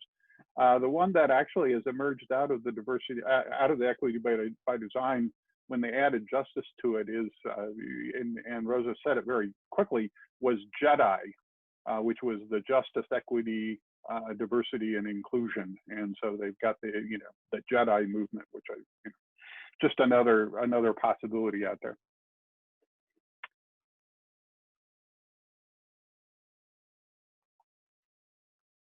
All right. Well, with that, with that flood of comments, I'm going to move to our exercise and give you, it is the case in our, the notion of doing breakout groups and getting people into smaller conversation provides the space and the airtime for Kyle, a much greater exchange. Kyle, Mark Abbott has his hand raised. So. Oh, I'm sorry, I missed it. Mark, go ahead. Yeah, just a quick story that kind of comes off the text piece there, that there was a bit of an exchange there too about some of the amazing leading thinkers in academia in the States around JEDI principles with like Don O'Reilly at Purdue and Aaron Scheck. And people brought up a few I was less familiar with as well in the chat there. But just a quick story. I was for Engineering Change Lab Canada. I was preparing a presentation for one of the regulators recently, and I shared a Don O'Reilly article in preparation so we could have a bigger conversation about equity, and was kind of surprised. A couple of the participants like researched her and were kind of poking holes in her credibility based on her bio. And I was like pretty taken aback in that, I guess I questioned, had it have been sort of a male author, would they have gone into this kind of like quite a level of detail of actually kind of criticizing and critiquing the article based on the person's background, and just I guess drove home for me the importance of supporting people like Donna and Aaron and some of these leading voices that are doing great work, because there's, I think, a very maybe not totally visible, but very like visceral and apparent kind of like arm wrestle around sort of credibility amongst some of these champions. I think anything we can do to sort of support that is a big opportunity. Okay, thanks, Mark. Anything else by anyone else? Okay, well, let me move into, oh, yes? This is Charlie. Hi, Charlie. What I get a lot when I talk about diversity is that people are open to diversity of thought, and so am I, but I feel like that's sort of a wall to not maybe taking steps towards diversity of the intersectionality that Rosa just talked about, not just gender, not just thoughts, and not even gender. I think women people are generally open to, but I conflict inside myself about, I think we need to take a step and hire people of different races or sexual preferences, and instead of just kind of guarding ourselves behind, diversity of thought. But I don't know what the whole group thinks or what you think about that. Well, let's just leave that question sort of there. Well, let's go into the exercise and see what emerges there as well. It may inform some perspective about that. All right, well, let me set up this exercise that I want to take you into. And what we tried to do in each one of these segments of the Ideas Institute is to have the provocations, but then allow the group to explore the issue, do some of their own thinking, but provide some structure for that happening with these exercises that we're using. So let me pull up my screen and give you a sense of the exercise we'd like you to go into. And I'm going to leave it on this as opposed to going whole screen with it. And hopefully this is big enough that people can see. Again, the introduction to this is really, we want to explore this notion of stuckness. If we have that observation, again, reinforced by Peggy's presentation, that despite lots of good efforts and resources put to it, things like that, that with regard to the engineering profession, the engineering community, the system appears to be stuck. We're not making much progress. And so what we wanted to do was to see if we could get the group to explore, what's behind that, that would be complementary to the perspectives that were offered by the provocateurs this morning. Now, to do that, what I want to offer is a way of pulling it, rather than just going into an open brainstorm in small groups. We wanted to pull apart and offer a framework for examining different aspects of the larger system that might be contributing to the fact that, it is stuck, that there's that inertia in place. And so what we set up in this exercise, is a structure provided by a pair of polarities. And we were introduced to this idea of polarities and using polarities to work constructively with conflict between the two poles in a situation. And so I wanted to use that idea to structure a grid, if you will. And the first of the poles is really represented on the vertical axis, that we could look for reasons that, and try and understand the fact that the system is stuck by looking at the individual, if you will, that there are qualities or acts committed by individual people that are explanations for that. And they could range, well, let me leave it at that. So you've got the individuals on one side, or you could look for explanations and causes of that inertia and the fact that things aren't making progress within the larger system. So two different ways of looking, system versus individual. Then the other polarity is to look at, explanations that are more internally focused. At the personal level, you've got, and at the individual level, you've got the personal explanations, some of which we heard from in the provocateurs, talking about, issues of belief in self-efficacy with regard to, math skills or what would be required to be an engineer, or identity, things like that. Or you've got on the internal side, if we were looking at the broader system, the cultural setting and the beliefs, values, and norms that the organization or the community or the larger nation, bring to the table that, are more internal. Then on the other side, there are external factors. So moving from the individual person, the external factor that's still at that level of personal is the relationship side, and particularly relationships with all the different players that people come into, into relationship with through their lives, whether in the K through 12 setting, their teachers, or in the university setting, instructors and mentors, or in the workplace setting, from recruiters to managers and supervisors, etc. We've got a whole set of different relationships that might have implications with regard to why progress doesn't get made. And then finally, back at the system level and looking externally, we could have a whole series of structural explanations, potentially, in terms of why the system isn't moving, why we aren't making that progress. And those structural things could be everywhere from, the demographics that are current. And so you've got, young people that are looking at, what the demographics of engineering are, or a young woman or an underrepresented minority, and saying, gee, I'm not sure if that's, that's the place for me, versus what they see in other STEM categories or in non-STEM categories. Or you've got issues of pay and compensation that Rosa was just talking about, or hiring possibilities, and promotion possibilities. So there's a series of structural things that you could look at as well. So 4 quadrants using this polarity map, not to present this as anything more than just a way to structure our exercise and get different groups looking at different aspects of the entire system. As I say, rather than open up sort of a general brainstorm to this. Now, with regard to this exercise, you should note that you could do that analysis at a variety of levels of the system. You could look at those things from a K through 12 standpoint. You could look at them or that grid from the perspective of higher education or from the workplace standpoint. So that, really, there might be possible explanations for why we've had that lack of progress at each one of those levels.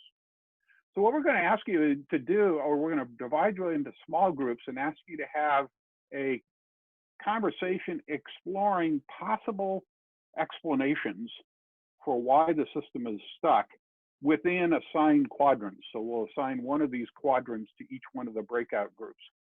Now, just as additional information, if you want just some prompts in terms of things you might talk about, if you were in the groups in any of those quadrants, there's a little bit more detail provided on on page 10 in terms of that diagram. Though that's not meant to be, an authority or an authoritative diagram. It's just some prompts for things you might think about for each of those quadrants.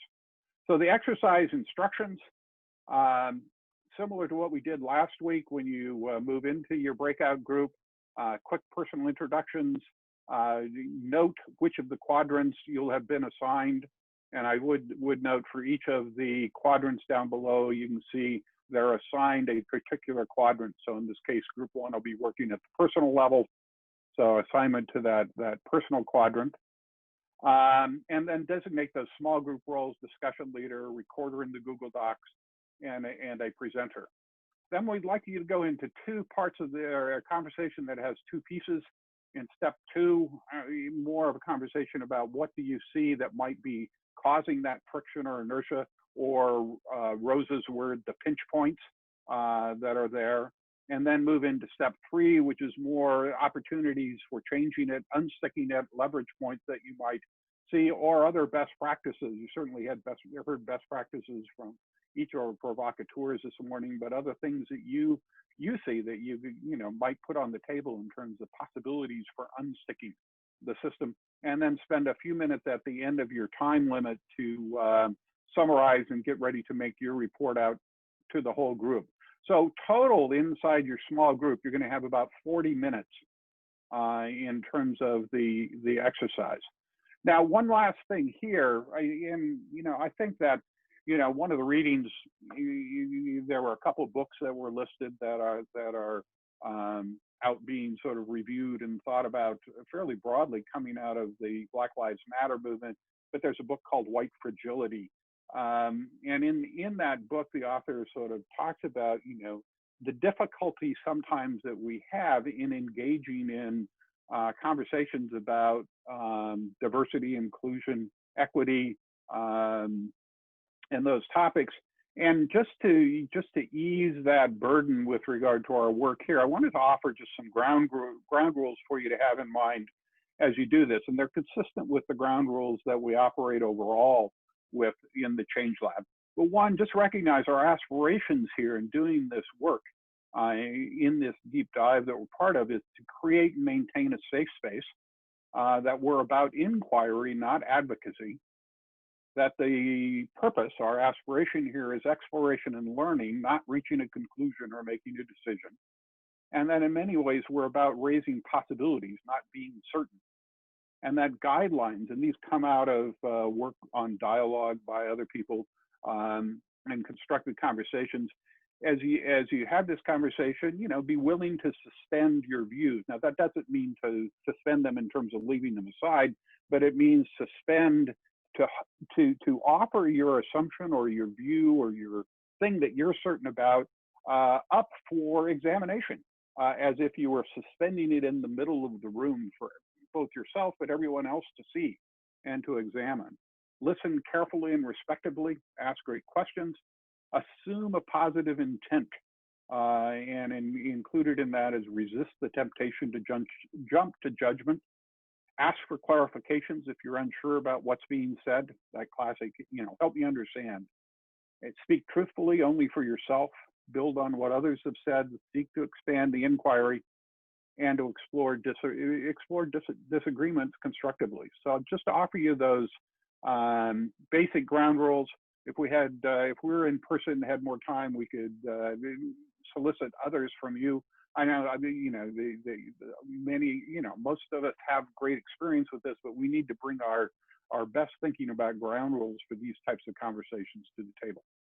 So that's the basics with regard to the exercise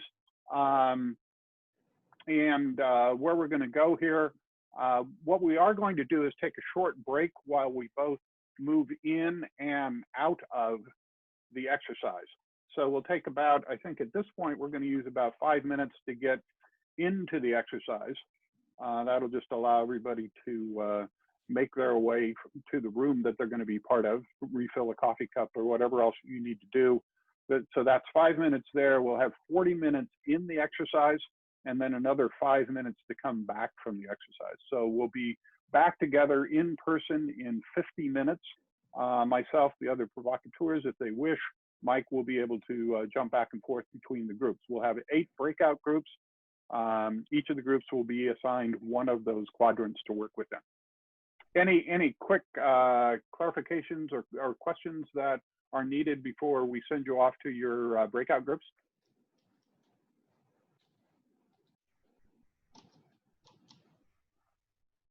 Whoops. In that case, Mike, do you want to do the honors here and see if you can get us there? Now we've got 5 minutes, so hopefully it's 11:58. Report out. What we want to do is go to each one of the groups for a short report out, probably just a couple minutes. But you know, what seemed to really stand out for you in your conversation? What particular insights or possibilities, leverage points did you identify for you know, that could be used to unstick the system or to better understand what, you know, where we might go from that perspective? So Emily, I'll put you on the spot going first in this report out. You'll set the pattern for us, but thank you for doing that. And we'll turn it over to you. Group 1. Yeah, to start off and kind of go over the barriers that we kind of pointed out, kind of going off in list form, then I'll go over kind of ways that we thought up in terms of kind of unstick these barriers. Emily, can you you know, state what perspective you were in your group? Oh, thanks, Mike. What do you mean? I'm a little confused. They were in the personal quadrant, the personal mastery quadrant. Oh yeah, okay. Emily selected higher education. Yeah, sorry, I guess I missed that a little bit. No, yeah. I could have asked you for that. Thank you. Okay, yeah, we're in the personal quadrant and we kind of chose to go over more higher education. So going into the barriers that we kind of pointed out, it was educational opportunities, and I'll go a little more into description, but educational opportunities, location and geographics, basic needs, and then attracting minorities to engineering and also retaining these students. So one thing that was pointed out actually by Peggy was that kind of a solution to this, I guess, is having our faculty have higher education and kind of leading by example. Sorry, my notes are. Yeah, kind of leading by example, having that diverse group of faculty and teachers to kind of really push these diverse students along, kind of help them out with their experiences and everything. But she also kind of pointed out that disconnect between the faculty, pointing out that some faculty have higher opportunities with different universities, whereas more diverse group may go to, I guess, less prestigious universities. So it's kind of a disconnect there. The myth of meritocracy. But yeah, so there's kind of that disconnect, but also leading by example. Another thing with the geographical pools was just kind of in some less diverse areas with having companies there. It's really difficult to kind of recruit and have more diverse pool within your company. So it's really kind of pointed out to kind of fish in different pools and really work to get these different pools, but we kind of didn't really come with a specific solution or how to unstick that, because that can be a big barrier with not having your pool in your direct location. But yeah, another thing that we kind of pointed out to kind of help out was kind of working from the base up. So what if that is kind of those general basic needs. We kind of pointed out that maybe universities should work harder, or just there should be more of an effort to really provide students with general needs in terms of food and where they live and everything. Because I personally pointed out a personal experience with my roommate who is an African American, and I've personally been able to see firsthand different opportunities that I have that she doesn't have the same. So just providing those basic needs would really help support and potentially unstick some of these difficulties that they face. And then, yeah, I mean, I think that's a general overview. Sorry, I'm a little less prepared for that, but I think that's kind of basically goes over what we discussed. All right. Thank you, Emily. I appreciate that. Always tough to go first. So group 2, and I don't know who the spokesperson is. That would be me.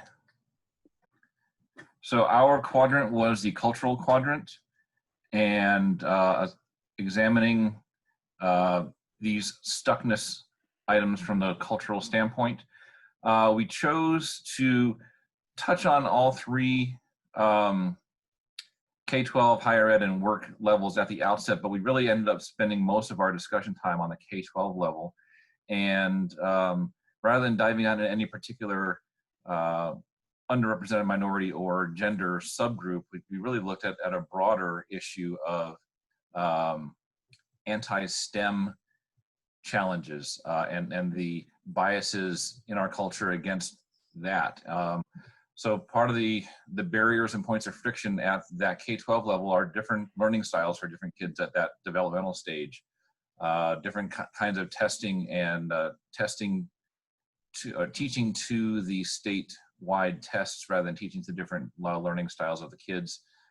And the fact that a lot of the K-12 instructors themselves have very little understanding of and exposure to engineering and science classes and thought processes, that they have maybe their own internal personal bias that they're not even aware of. But in one anecdote that was shared after an engineer gave a presentation to an elementary school, or maybe it was middle school, elementary school class, walking down the hall, one of the kids said, "Hey, that sounds like it'd be really interesting."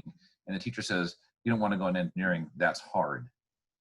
So immediately that young child's interest was squashed, probably not maliciously or consciously by that teacher, but that's one of the biases that we face. So that kind of led our discussion into maybe we need to be looking at removing the stuckness barriers, not only within our own engineering and science fields of practice in higher ed, but also within the K-12 instructors and go to the teachers' colleges and help them understand better the breadth of skills and skill sets that can go into these programs, and not saying, well, boys are good at math and science and girls are good at arts and reading, and really helping remove those biases at the educator level for those K-12 kids. That was quite a lot of what we talked about. There are a lot of different programs that I've done, but that's the real summary of our discussion. Okay, thank you. All right, group 3. That would be me, Kyle. We had the interpersonal quadrant at the lower right, which is the individual perspective and external relationships. And we took a look at that at the practice work level because none of us could remember our schooling. So when we looked at the type of interactions with coworkers and supervisors that contribute to the stuckness, an example that was given right away was this idea that asking for special dispensation from your boss, flexibility. Another example came up later about having a difficult commute because of economic barriers, but people are hesitant to ask for these things for fear they're going to be viewed poorly in the work environment for not working hard enough. And ultimately, I think we agreed that that tends to come from the supervisors who tend to be older, often want people to experience what they experienced when in their career, maybe 20 years ago, right? Well, that's what I had to do to make it to the top, and that's what I expect you to have to do. So there needs to be a mind shift for that older generation in many cases to appreciate that their younger employees aren't in the same situations that they were at perhaps when they were younger. So that's one of those things that's contributing to the stickiness. Interesting, one of the leverage points to unstick was what's been happening to us, which is COVID.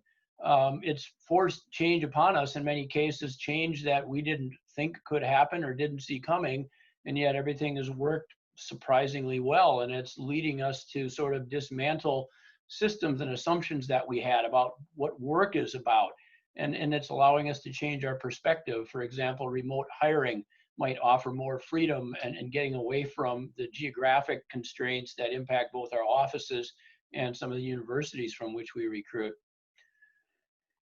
Some of the best practices, really, a lot of folks have started the DEI committees within their companies, but the purpose there is to begin interpersonal dialogue. That hasn't been happening.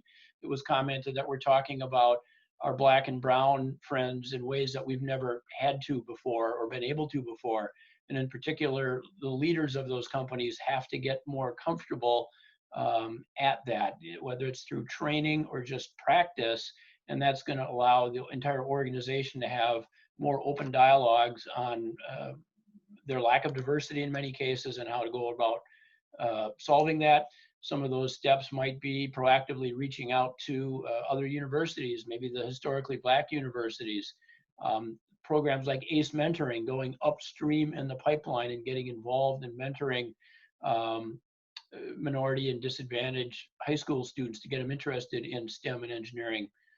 Removing names from resumes so potential background and gender is sanitized, and then the hiring decision can be made strictly based on the strength of the resume. One firm has an apprenticeship program for surveyors that allows them to work with a community college to help attract more diverse candidates.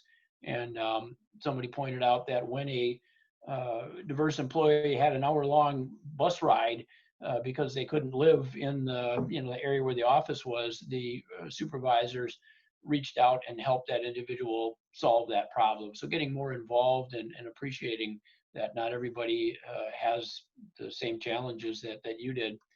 And important lines of inquiry to help unstick the system. One of the ones we talked about is just going to those universities. I think a lot of us have relationships with a set of universities that we've historically recruited from, but going and asking those universities, what are your diversity statistics and what are you doing to improve the diversity of the graduates from your program?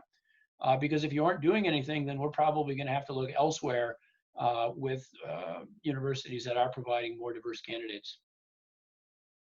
All right, Gil, thank you very much. So moving forward, group 4. This is Amy Squitieri reporting for Group 4. We had the structural change, and we discussed this across a broad range of organizations, higher ed, corporations, among others. We focused a lot in our conversation about recruitment and staff development, that there are a lot of barriers and challenges to overcome.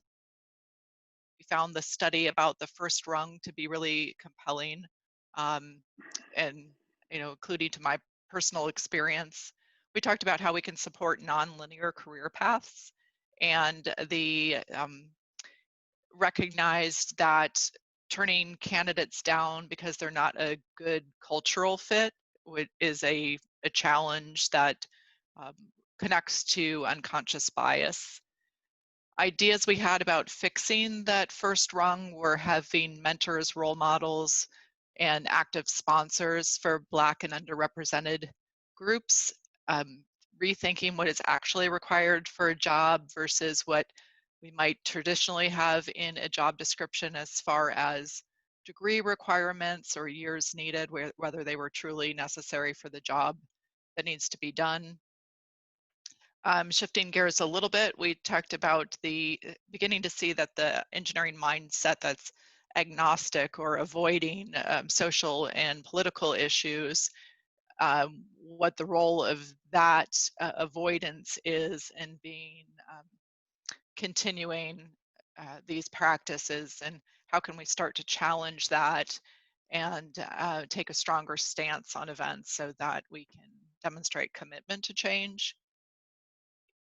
Another point was the value of increasing diversity. We liked the AIA example, and need to think about how we can increase that awareness within engineering, looking at projects and their benefits from diversity and equity, and finally, establishing relationships with diverse groups at a personal level, better understanding of each other, and then widening business relationships with diverse companies. All right, thanks, Amy. Nice job summarizing lots of lots of discussion that you obviously had looking across your notes. All right, group 5, please. Back on the personal side.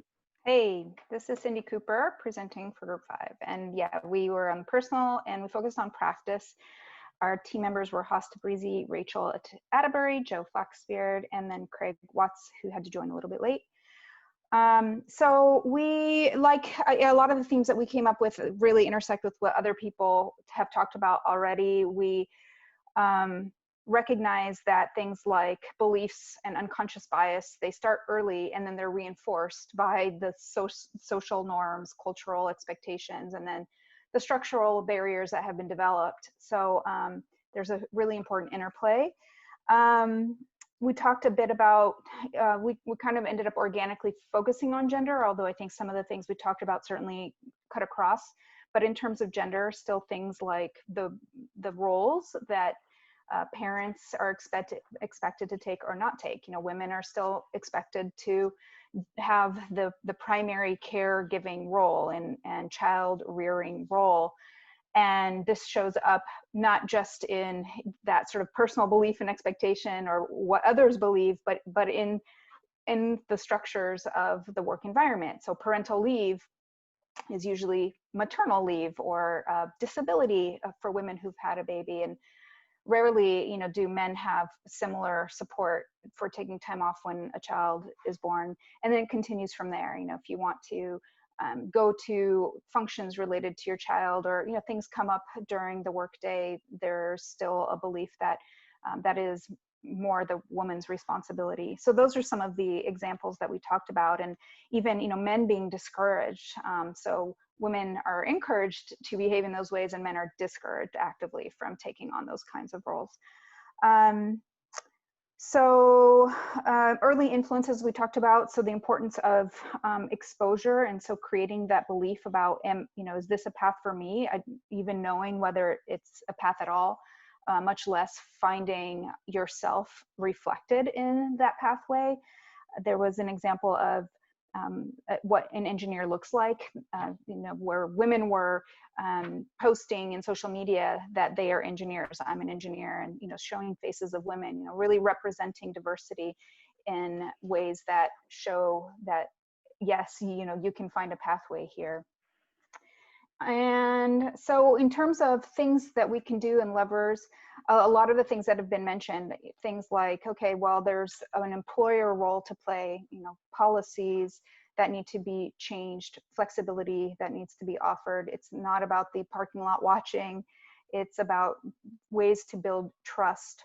COVID has helped with that in terms of that expectation that you know, aren't working as effectively if you're not there in the office. You know, that there is more acceptance now of the power of remote work.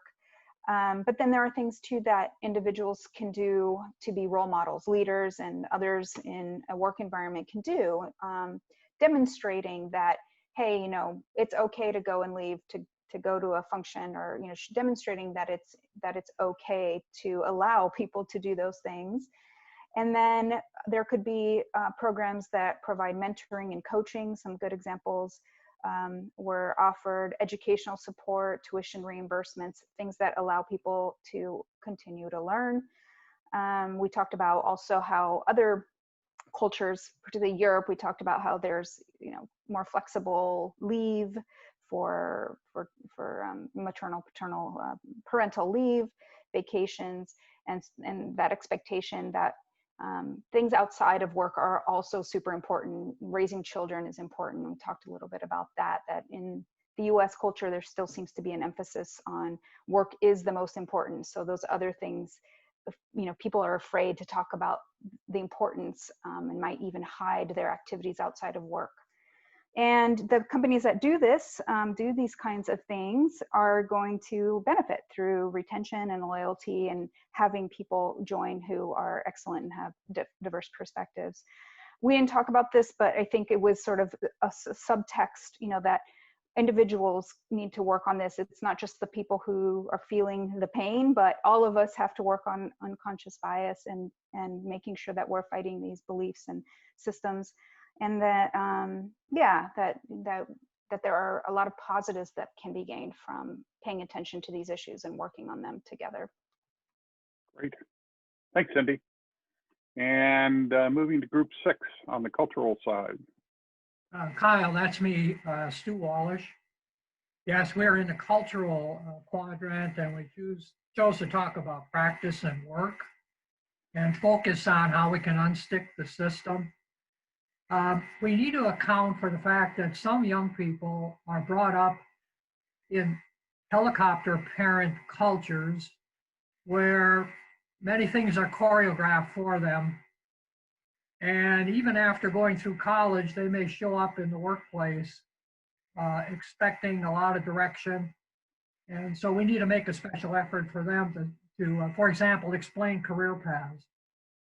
We also said that we should tell success stories, especially about minorities in engineering.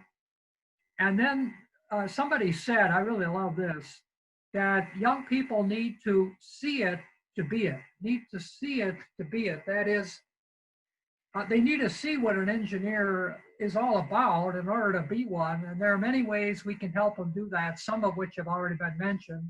Mentoring, for example. Another idea is to spend a day with an engineer.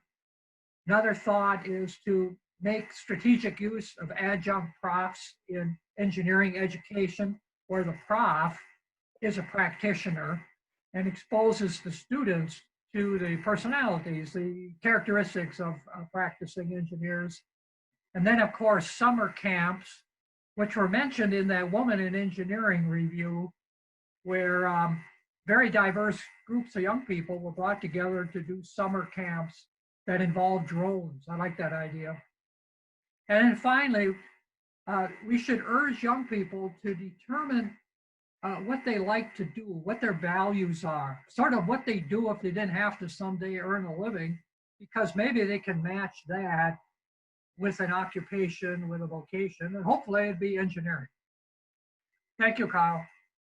All right, thanks. Okay, group 7, the interpersonal side. Kyle, Rick Pilgrim here. Yeah, we were interpersonal, and we went for the college situation. Jorge Martinez and Edwin Friedrichs from Walter P. Moore were with us, as well as Dave Sukup, ASME, and Carla Perez and I, both from HDR. We were trying to, earlier, Gil was talking about, I can't remember the college days. So we actually were trying to remember our college days too, and the kinds of situations that people go through. It's very important to have a good support structure for gender and ethnic organizations in higher ed. And that really spoke to a partnership between the eventual employer as engineering companies or agencies or other kinds of employers of engineers with the higher education people. It seems like there can be a disconnect there of the faculty not always understanding how they can support students from all walks of life. Agree with Cindy Cooper and the group 5 about unconscious bias. That's really pretty critical, that people come at this from a very holistic approach of educating folks and making sure that everybody has a clear pathway to success. So encouraging emerging leaders, we thought as one of the previous groups, a best practice is the ACE or ACE programs. very important, and trying to remove the intimidation from guest speakers when they're together with a student audience. If we could scroll down a little bit. Sure. There we go. Oh. Down a little. Okay. Well, I guess that's primarily the summary. The right. I guess just the overall summary is that there needs to be a proactive partnership between the eventual employers and the universities, and it seems like there's some disconnects there in preparing people for that next step. All right. Thanks, Rick. Okay. And group 8, structural. All right, thanks, Kyle. This is Kim Shanahan. So we were in the structural quadrant, and we chose to focus on practice and work for our discussion. So thinking about those barriers, those points of friction, what's getting in the way, it really came down to, our discussion came down to how much bias is really baked into our systems, whether that's gender bias, whether that's racism. It really changes how we think about how work is done, what the ideal worker is. We had group members from all over the country, and we all had a lot of the same thing to say, that racism had a big impact on some firms and the candidates and how folks were able to do in those firms.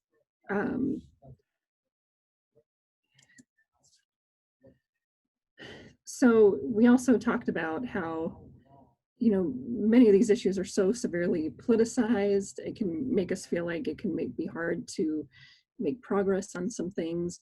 Again, thinking about how the biases are just kind of baked into our structures. We have these ideas of traditional gender roles, traditional family roles, to echo what some of our other groups have said, that really give us this idea of what the ideal worker is and what an engineer is and what an engineer looks like.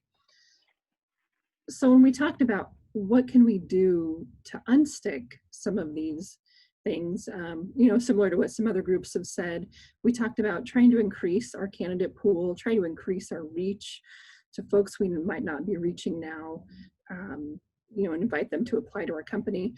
One thing that I'll say that we're going to give a try anyway, or we're going to look into, is because of COVID, many things have changed, if we haven't all noticed. And a lot of our career fairs at our colleges have moved to the virtual world. And so this, we think, might give us an opportunity to reach out to some of those colleges that maybe are far away from where we are located, but might have a more diverse candidate pool. And if they're having a virtual career fair, we're going to look at the possibility of participating in those. But going beyond diversity, we talked about the importance of making inclusive workplaces and welcoming workplaces really the focus. So we talked about the need for making sure that our workplace policies and the way that we structure our work days really take into account the actual human experience, right? We don't all have a spouse at home who can take care of things for us. We might be divorced, we might not have kids. We might be a dual earner family. So there's a lot of dynamics there that really kind of influence our ability to fit into this quote unquote ideal worker mold. We also talked a bit about how, COVID, again, it's changed so much, and it's really shown us how we are capable of so much more than we thought we were, even just a few months ago. So we think there's a lot of lessons to be learned from this whole crisis experience that might help us with these diversity and inclusion issues in the future. All right, thanks. Thanks, Kim. All right, general comments across groups, having, kind of seen the highlights from each of the breakout group discussions. Any thoughts, perspectives, knitting things together?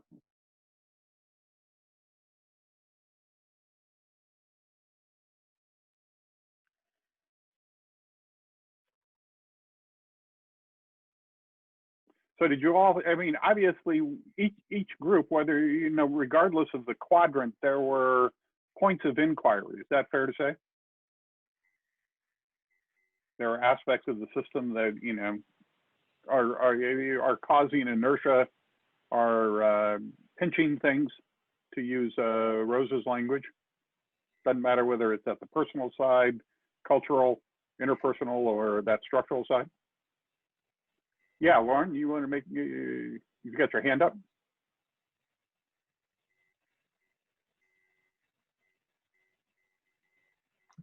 So, So Lauren? yeah, sorry. I said I'll get things started. I think what struck me, a couple things. First of all, it's really complicated, right? And unlike some of our discussions where some really resounding themes came through, this one, there's so many aspects to this that I think it's a little harder to boil it down, as we're all experiencing in our life, right? I thought the observation that COVID might help unstick some of this was really interesting, and I agree with that. And I think the most common theme I hear is like, we all have to continue to look at this in the way, Kyle, that you framed it today, like in how we look at it with an open mind and try to suspend our own beliefs about what's going on, right? To really take it all in and try to find a worthwhile path forward that's positive. And I'm just struck with it. It's so complicated. Yeah. It's absolutely good. Others? Kyle? Yeah. Stu Wallace here. Good, Stu. I'm not sure I should bring this topic up because some may consider it being politically incorrect. But I like to say a few words about our brains. By accident, years ago, I started to study the human brain. And I've learned so much. Now, when I say study the brain, I mean kind of neuroscience 101. I don't mean neurosurgeon level. But one of the things I found out is male and female brains are different. That's what I thought might be politically incorrect, but that's what I found out.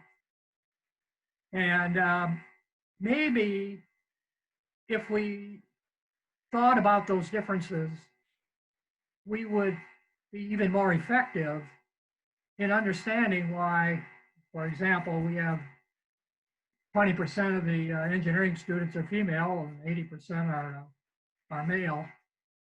And we might also find, if we gave some attention to the human brain, that there are some attributes of the female brain that we could certainly use a lot more of in engineering. So without getting into a lot of detail, I'm just throwing that out. I did write a book a couple of years ago about creativity and innovation, and there's a short section in that book that summarizes what I've learned. No, you don't have to buy my book. I'd be glad to send any of you, if you're interested, a copy of that section, just to stimulate discussion. And you may say I'm all wet, I read the literature wrong, that's fine. But Kyle, I just had to get that on the table. Thank you. Okay, thanks. As a point of inquiry.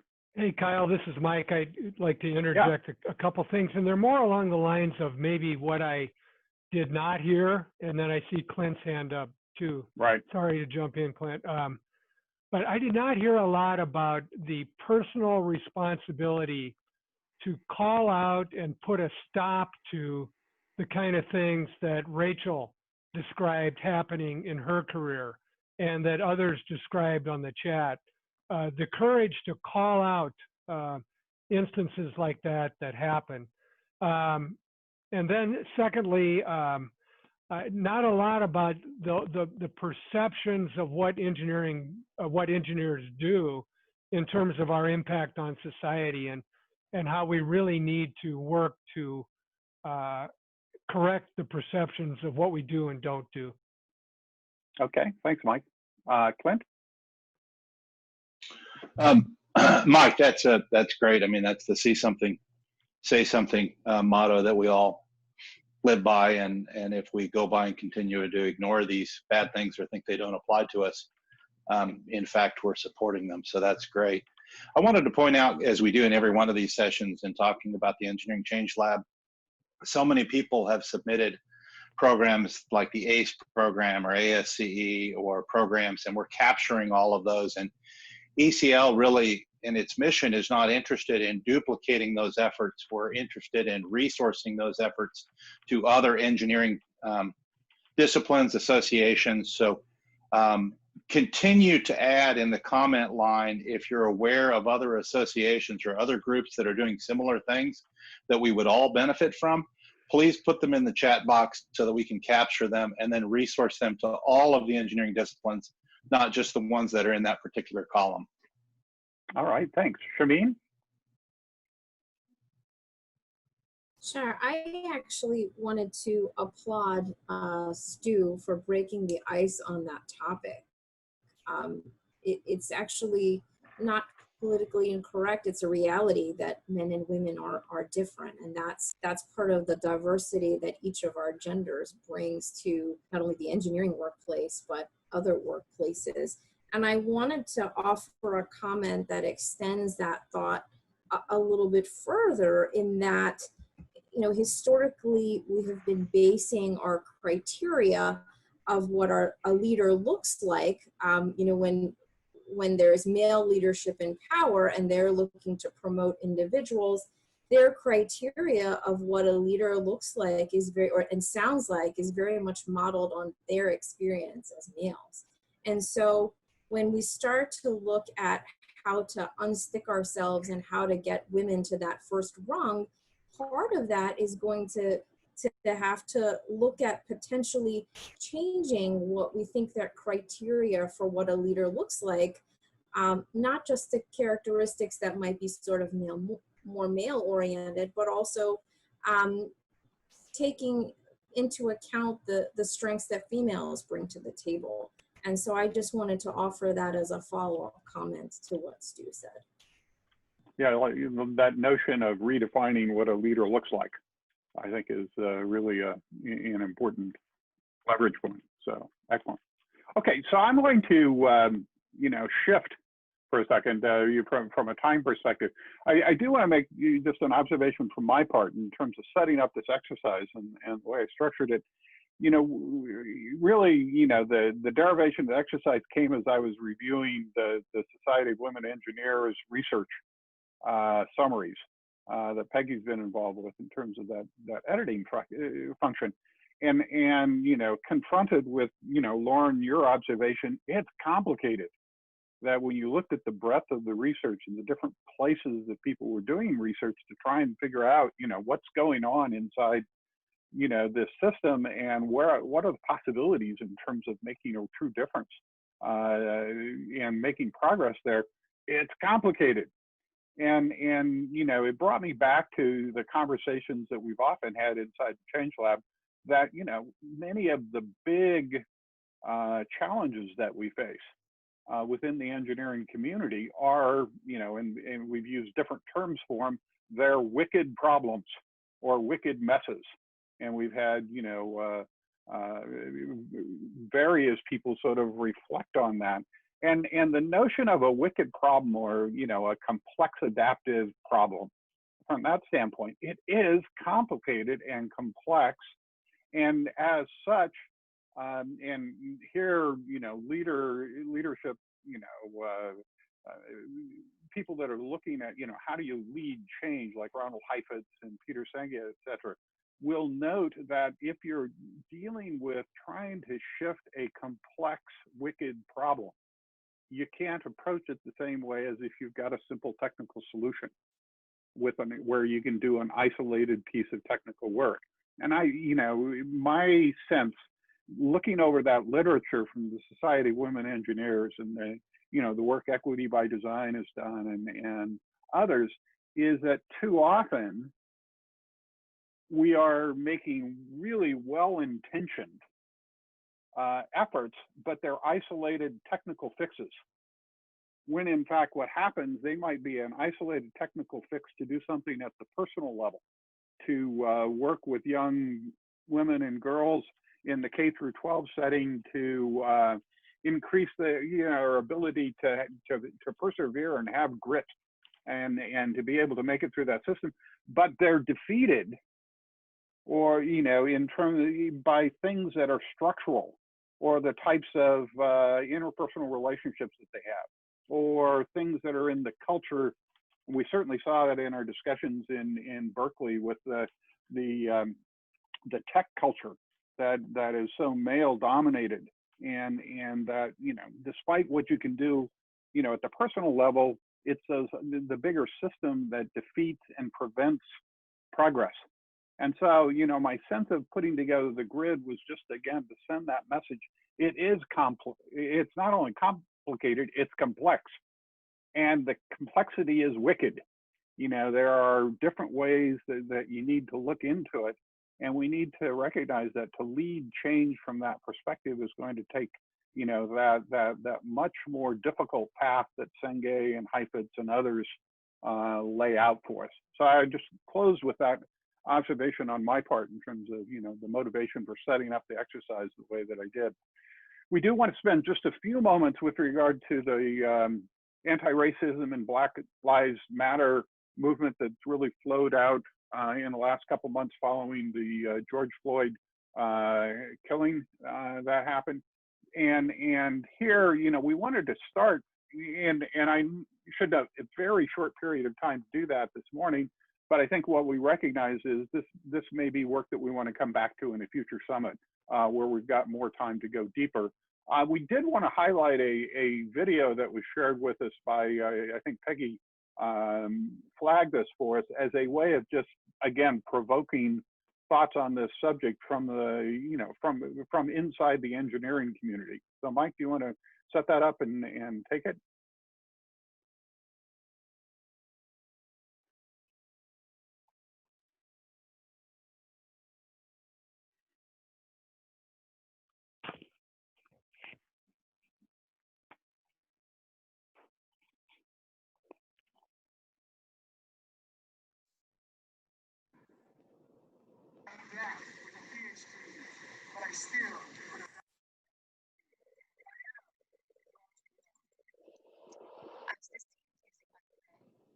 I still could have been shot in bed. I am Breonna Taylor.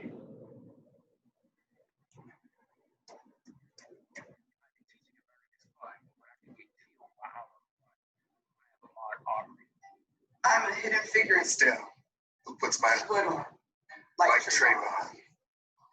And can't be stopped, like Sandra Bland. All racism, I do condemn. I engineer like Imhotep, but my black skin I can't sidestep. I can't breathe. I'm Eric Garner. This is not a game. I'm Tamir Rice. What if I'm next? Then it's hashtag Denise R. Simmons. If it's hashtag Leroy Long, I am Laquan McDonald. I am Ayanna Stanley Jones. I am Walter Scott.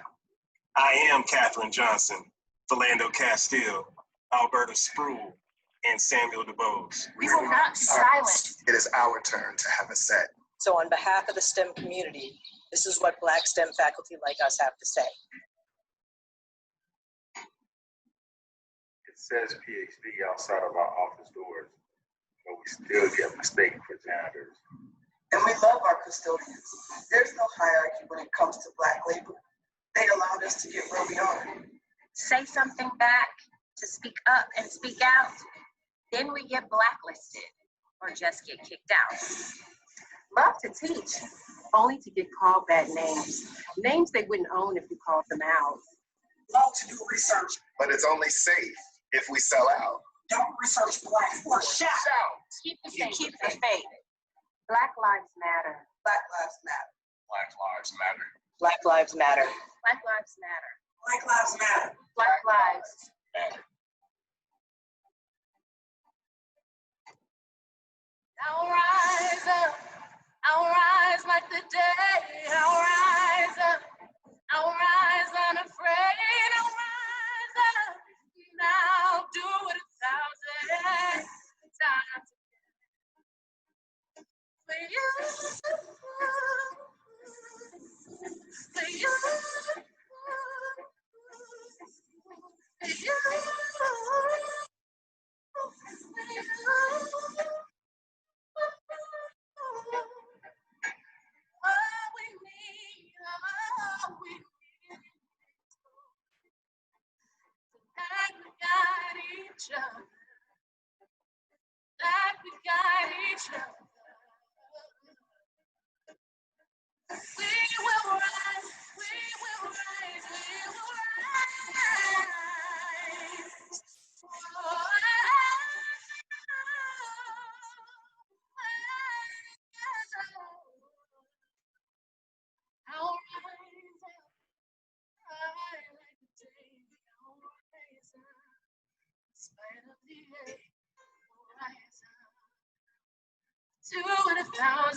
Times again.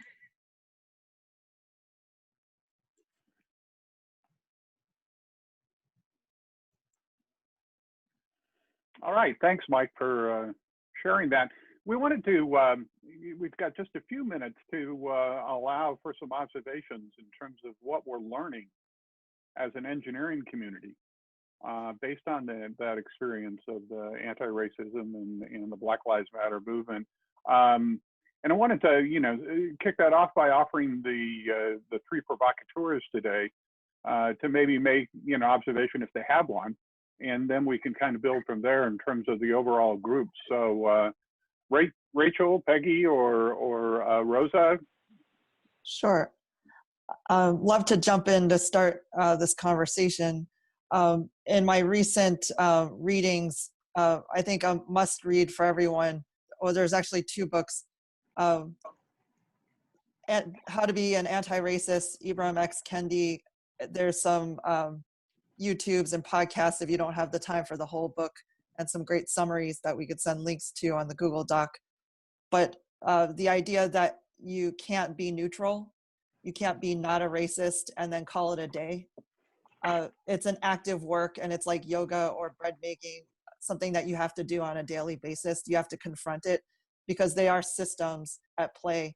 And I think repositioning the concept of racism as a noun to a verb, right? So we are all capable and culpable of committing racist acts on a daily basis.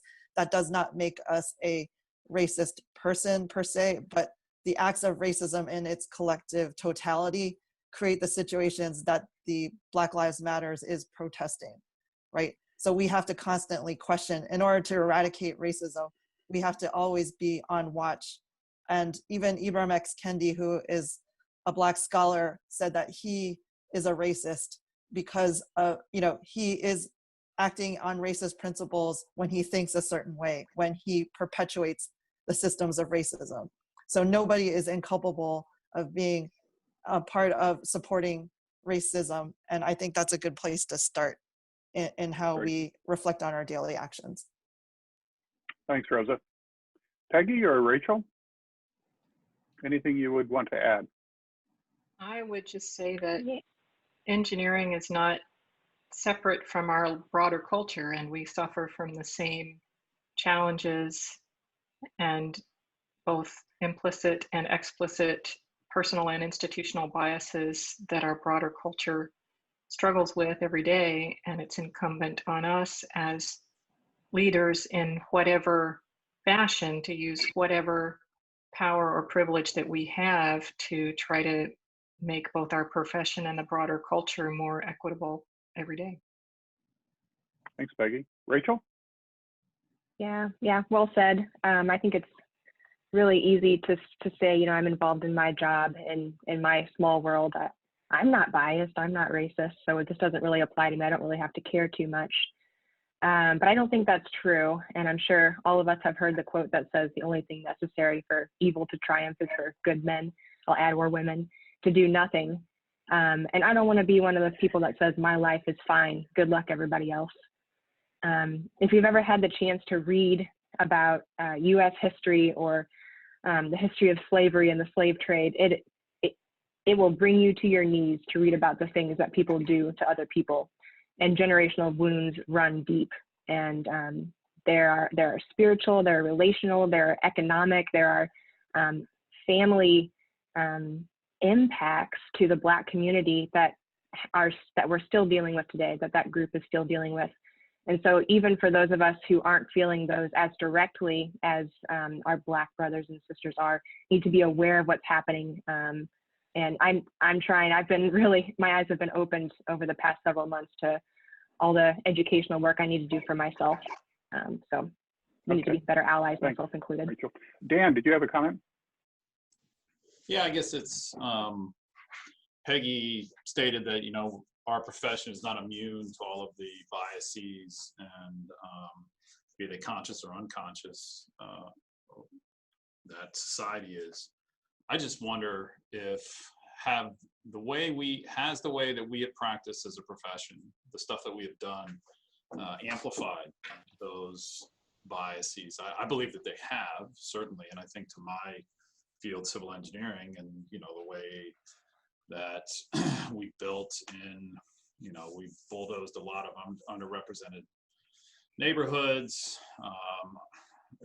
under communities where there's predominantly underrepresented groups, and obviously, you know, position interstate highways, put those right through those types of neighborhoods and stuff like that. So I guess it's, again, it's a statement and a question, I guess. Am I right? I think that's my firm belief. And how can we've talked about social engineering in the past, and being conscious of what we're doing. Can we stem that tide? I firmly believe that we can, and we're a incredibly, I think, invested group of people in this odyssey of ECL USA, right? And so, but we talked about this before, we get about, 50 to 100 people. And it's got to start somewhere, right? And there's people all over the world trying to change things, but what can we do? How can we work in this space? All right. Thank you. Just down the time. Okay, good. Lauren, did you have a comment? No. Oh, okay. That was a residual hand up in the participant gallery. Others? Hey, Kyle, could I jump in with one? Absolutely. Sure. Hey, thanks. This is Haas. So, I think a lot of things that I've heard here, today have struck a chord with me. Certainly, Kyle, some of your thoughts about suspending judgment. I think Rachel talked about starting with relationships, found, Rosa's development continuum pretty interesting and intriguing. And I'm even recalling a past summit that we had in Denver at the museum where George Sparks spoke a lot about, tribalism and sort of why it exists. So anyway, I think a lot of these themes and concepts certainly lend themselves to, the racial equity conversation, and also can't help but wonder if they're applicable to the broader, sort of national discourse. And so I'll be tuning in with interest tomorrow to see if it's strictly public policy, in air quotes, or if it gets into some of the politics. Obviously, I think we've discussed it here as engineers. Sometimes we index heavily towards, strictly the policy side and stay out of the politics. So kind of interested to hear how all that unfolds tomorrow, but appreciate a lot of what I've heard today. Nice. Good. Anybody else?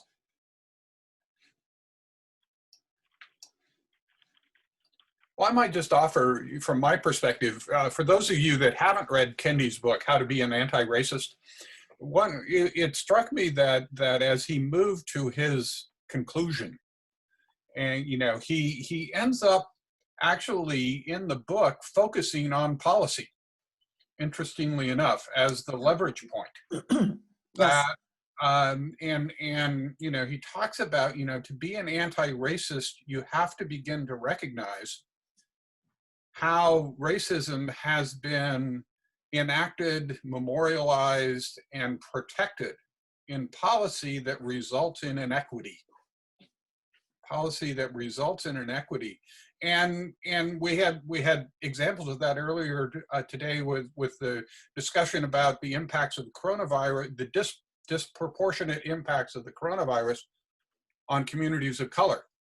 And the fact, it isn't, and Kendi's, I think, version would be to say, the disproportionate impact has nothing to do with characteristics of those individuals.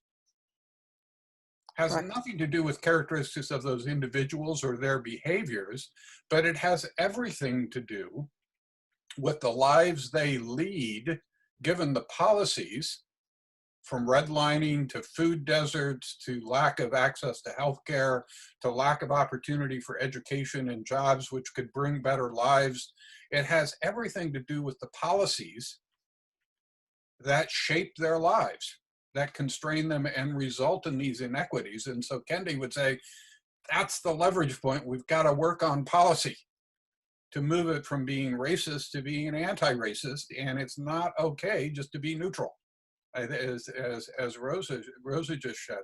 Now, the thing that we realize, and it was the comment, Haas, that you were just making, engineers and architects and other design professionals, and I love the work Rosa is doing on some of her projects now around this, engineers, architects, and design professionals are often central with regard to maybe not creating, but absolutely implementing and maintaining policy.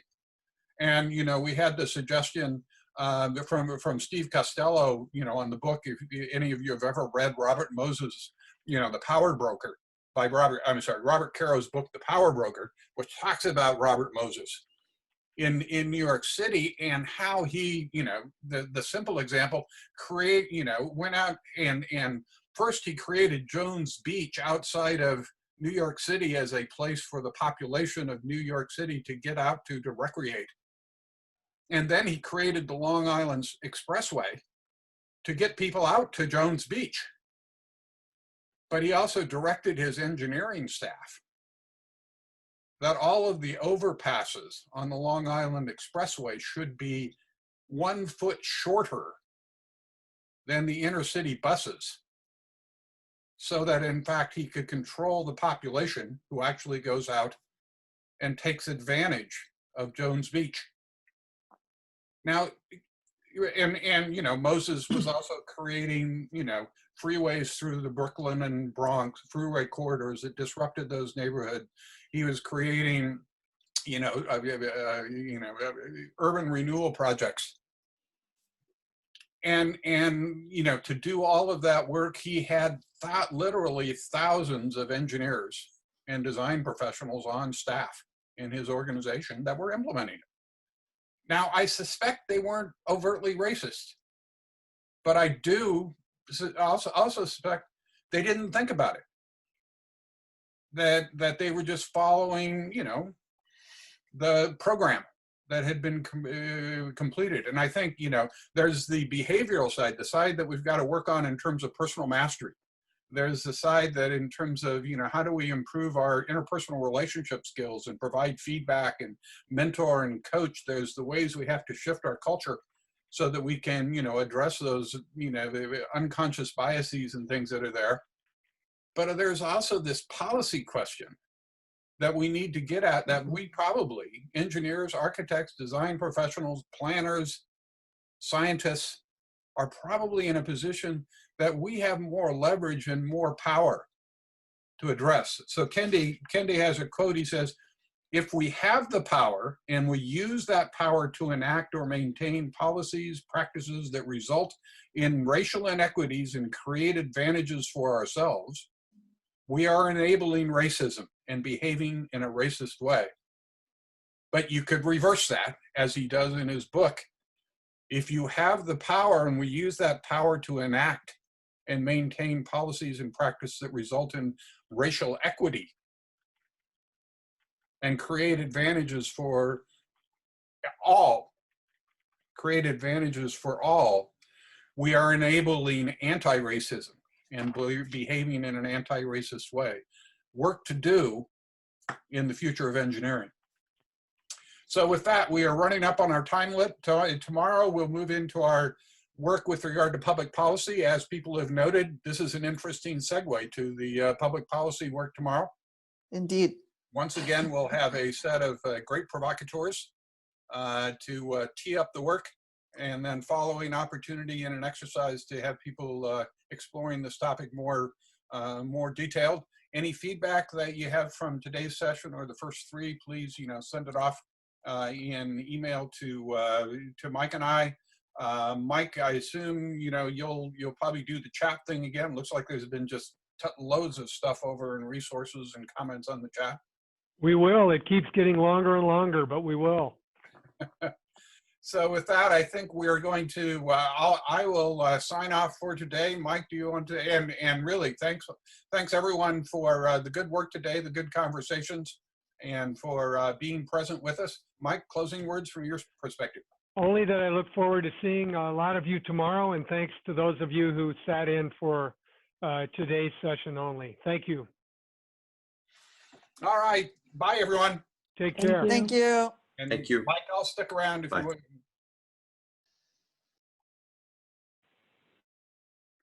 Hey, Mike, I'll go ahead and save the chat now and kind of convert those links here in the next couple minutes.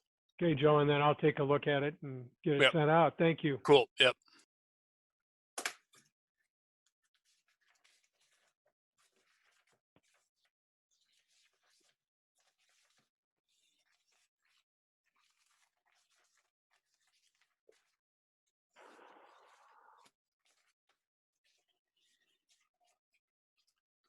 Well, what do you think?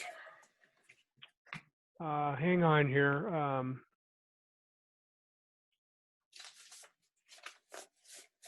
There. Okay. Want to make sure everyone has gone there. Yeah.